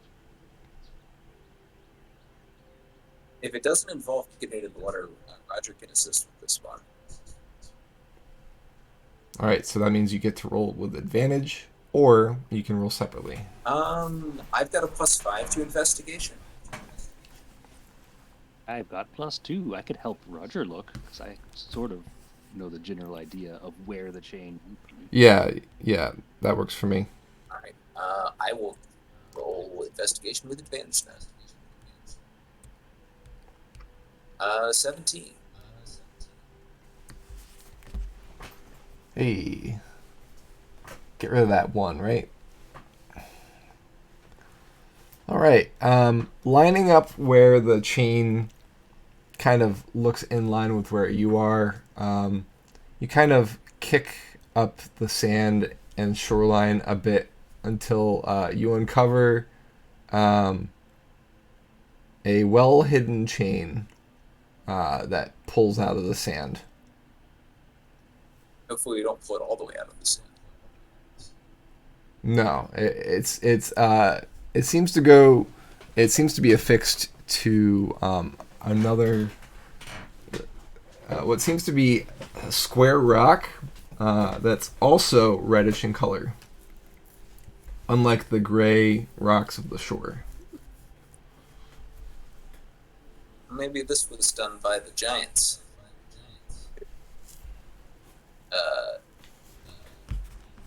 I don't know who would have the need or who would have the ability or the need to make an engineering project so big as this. A 3-mile long chain that's actually held up for any length of time.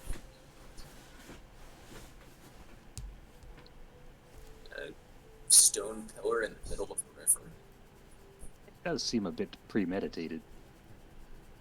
This has to have been here for ages. Maybe. It does look fairly old. Can I get an idea of how old it is? Even if it's just rough order of magnitude? You can give me a history check. Yeah. Just looking for, like, is this months old, years old, decades old, centuries old? I mean, actually, instead of history, you're kind of looking at the metal and the rock and trying to figure out how old this might be. This might actually be a nature check. How the elements have affected it, right? Well, Roger's not going to be an expert on this one. In fact, I don't think I'd be an expert on any knowledge check. But we can call over somebody who's an expert on nature.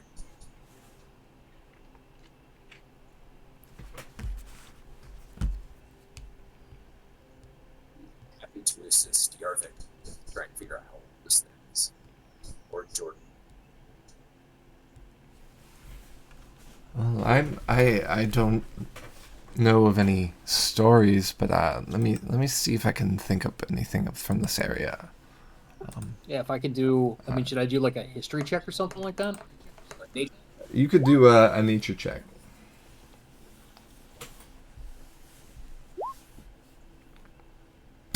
Nice. Very nice. Hitting with the 24s. I like this.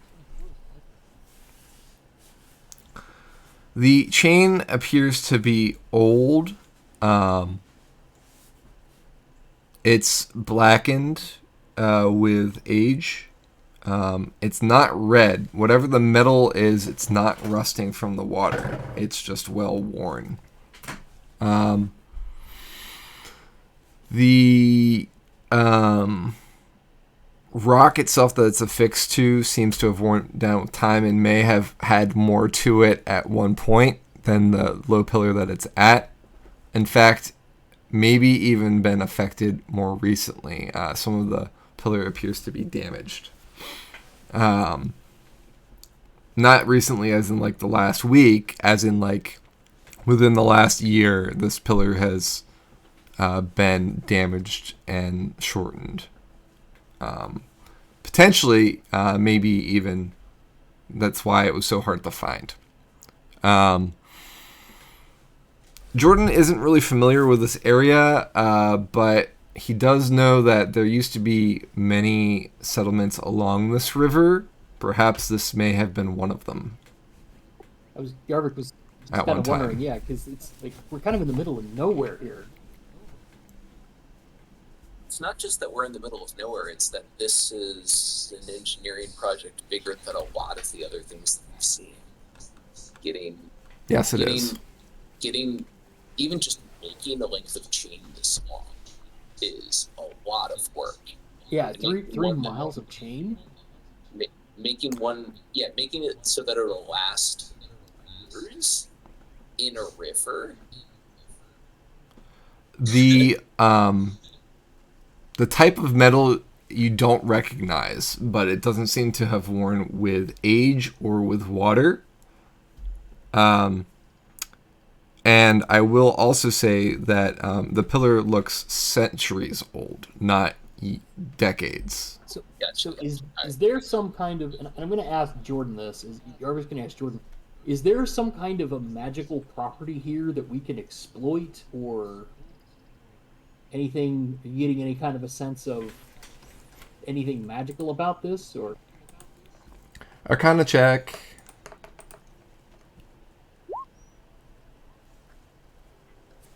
Nice. Patrick. Jordan studies the chain and says, this metal has definitely been forged by magic, but I see no current magical properties to it. For somebody who has a magic forge and had nothing better to do than to make 3 miles of indestructible chain. Definitely giants. Yeah, that sounds like giants. I feel like that was a giant and dragon teamwork kind of thing. Pretty big guess. Maybe they even threw in some dwarves. Who knows? What's a dwarf? I have no I idea. don't either. It was an old story, old wise tale. My great grand kobold used to say. How old was he? Like 30? 19.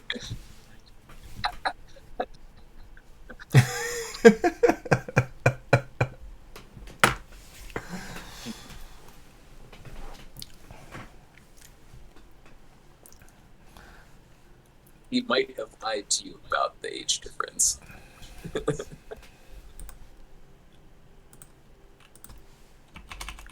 Maybe.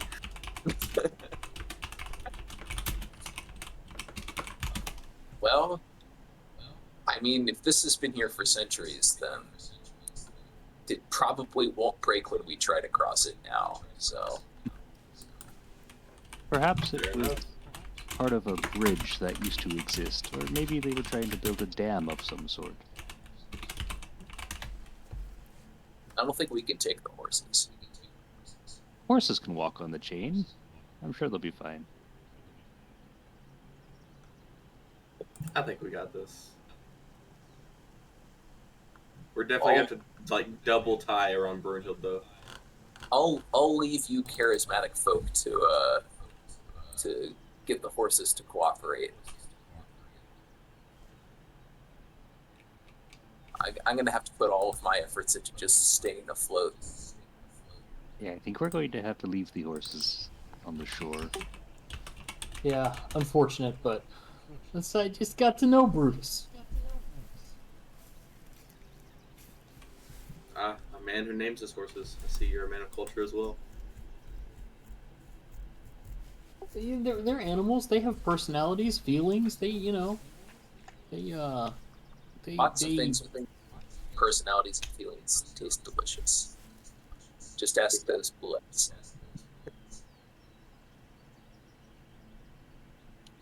It's true. I love duck sausage, but ducks are Sausage ducks has are people feelings, too.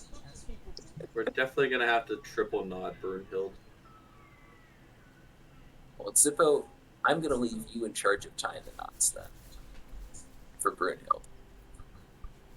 I can't hold this responsibility on myself, man. I can't Wait. hate myself, okay? If something happens to Brunhild, I need somebody else to hate other than myself.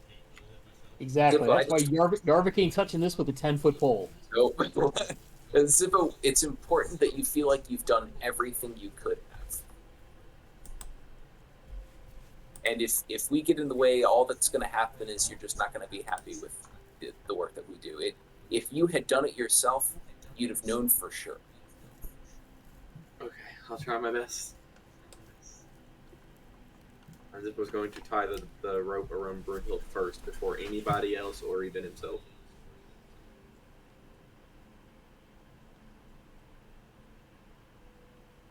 And with that, as the party makes ready to attempt to swim the river, leaving the horses behind, we will end session for tonight. I've heard of cliffhangers, but not river hangers. River hanger. I hardly know her. Good session tonight, guys. gee. Yeah. That bullet didn't stand a chance. No. Thanks to some quick thinking of sacrifice. It was premeditated. Fair enough. Yeah. We Some careful planning. knew those horses' his fates were sealed. Yeah, exactly. I think that was everybody. That was kind of the always was going to be the plan. It's like we're going to find a way to use these horses for something. I was hoping we would get to keep all of the horses, but you guys voted to go through the forest, so now we got to keep none of them. Don't worry, I can give you a horse with a saddlebags on it if you want. I'm good for the moment. Just me having a horse is not very good. So, Ulrich's daddy Warbucks. He can hook us back up if we need to. Yeah, honestly, Ulrich would be the best. Ulrich or Jordan. Jordan would probably be the best person to have a horse because his melee attack's not super impressive, whereas the horse's is. And Yarvik and Roger both are extremely mobile on their own. Or Yarvik, Roger, and Yelzian are all extremely mobile on their own. And Ulrich has a relatively impressive melee attack. And Zippo already has a mount. That's true. That's true. Yeah. And I can hit people from 300 feet away with an Eldritch Blast. Yeah, if we wanted to give anybody a horse, like long term, for just going around and doing stuff, I think it would need to be Jordan. Good. Just, honestly, being on the horse was slower than Roger being on the ground. It's probably true for Belzian too. Right. Yeah, makes sense. It's like, It just felt really cool to be So- on a horse. I mean, it was nice to have the extra movement and attack, but not being able to, independently dash or disengage or what have you. It's a little disappointing. Not that I need to, but There's advantages and disadvantages to mounted combat for sure. And it's fun that every combat we have, it seems like we're trying something different, and that's really neat. It helps us learn the game more, and also keeps encounters fresh and interesting. So before we get to discussy, let's talk next session. Next session will be on the 8th of February. Is everybody good for the 8th? As far as I know, yes. Mhm. Okay. So everybody out there in Twitchland, we'll see you on the 8th of February. That's a Tuesday around 7:15 p.m. Eastern Standard Time for session 22. Hopefully we'll have the whole party. Ulrich will rejoin us at that point. But I hope I did him justice. And in the meantime, guys, be safe, have fun, and be well. I would just like to note, bye, everybody. Bye.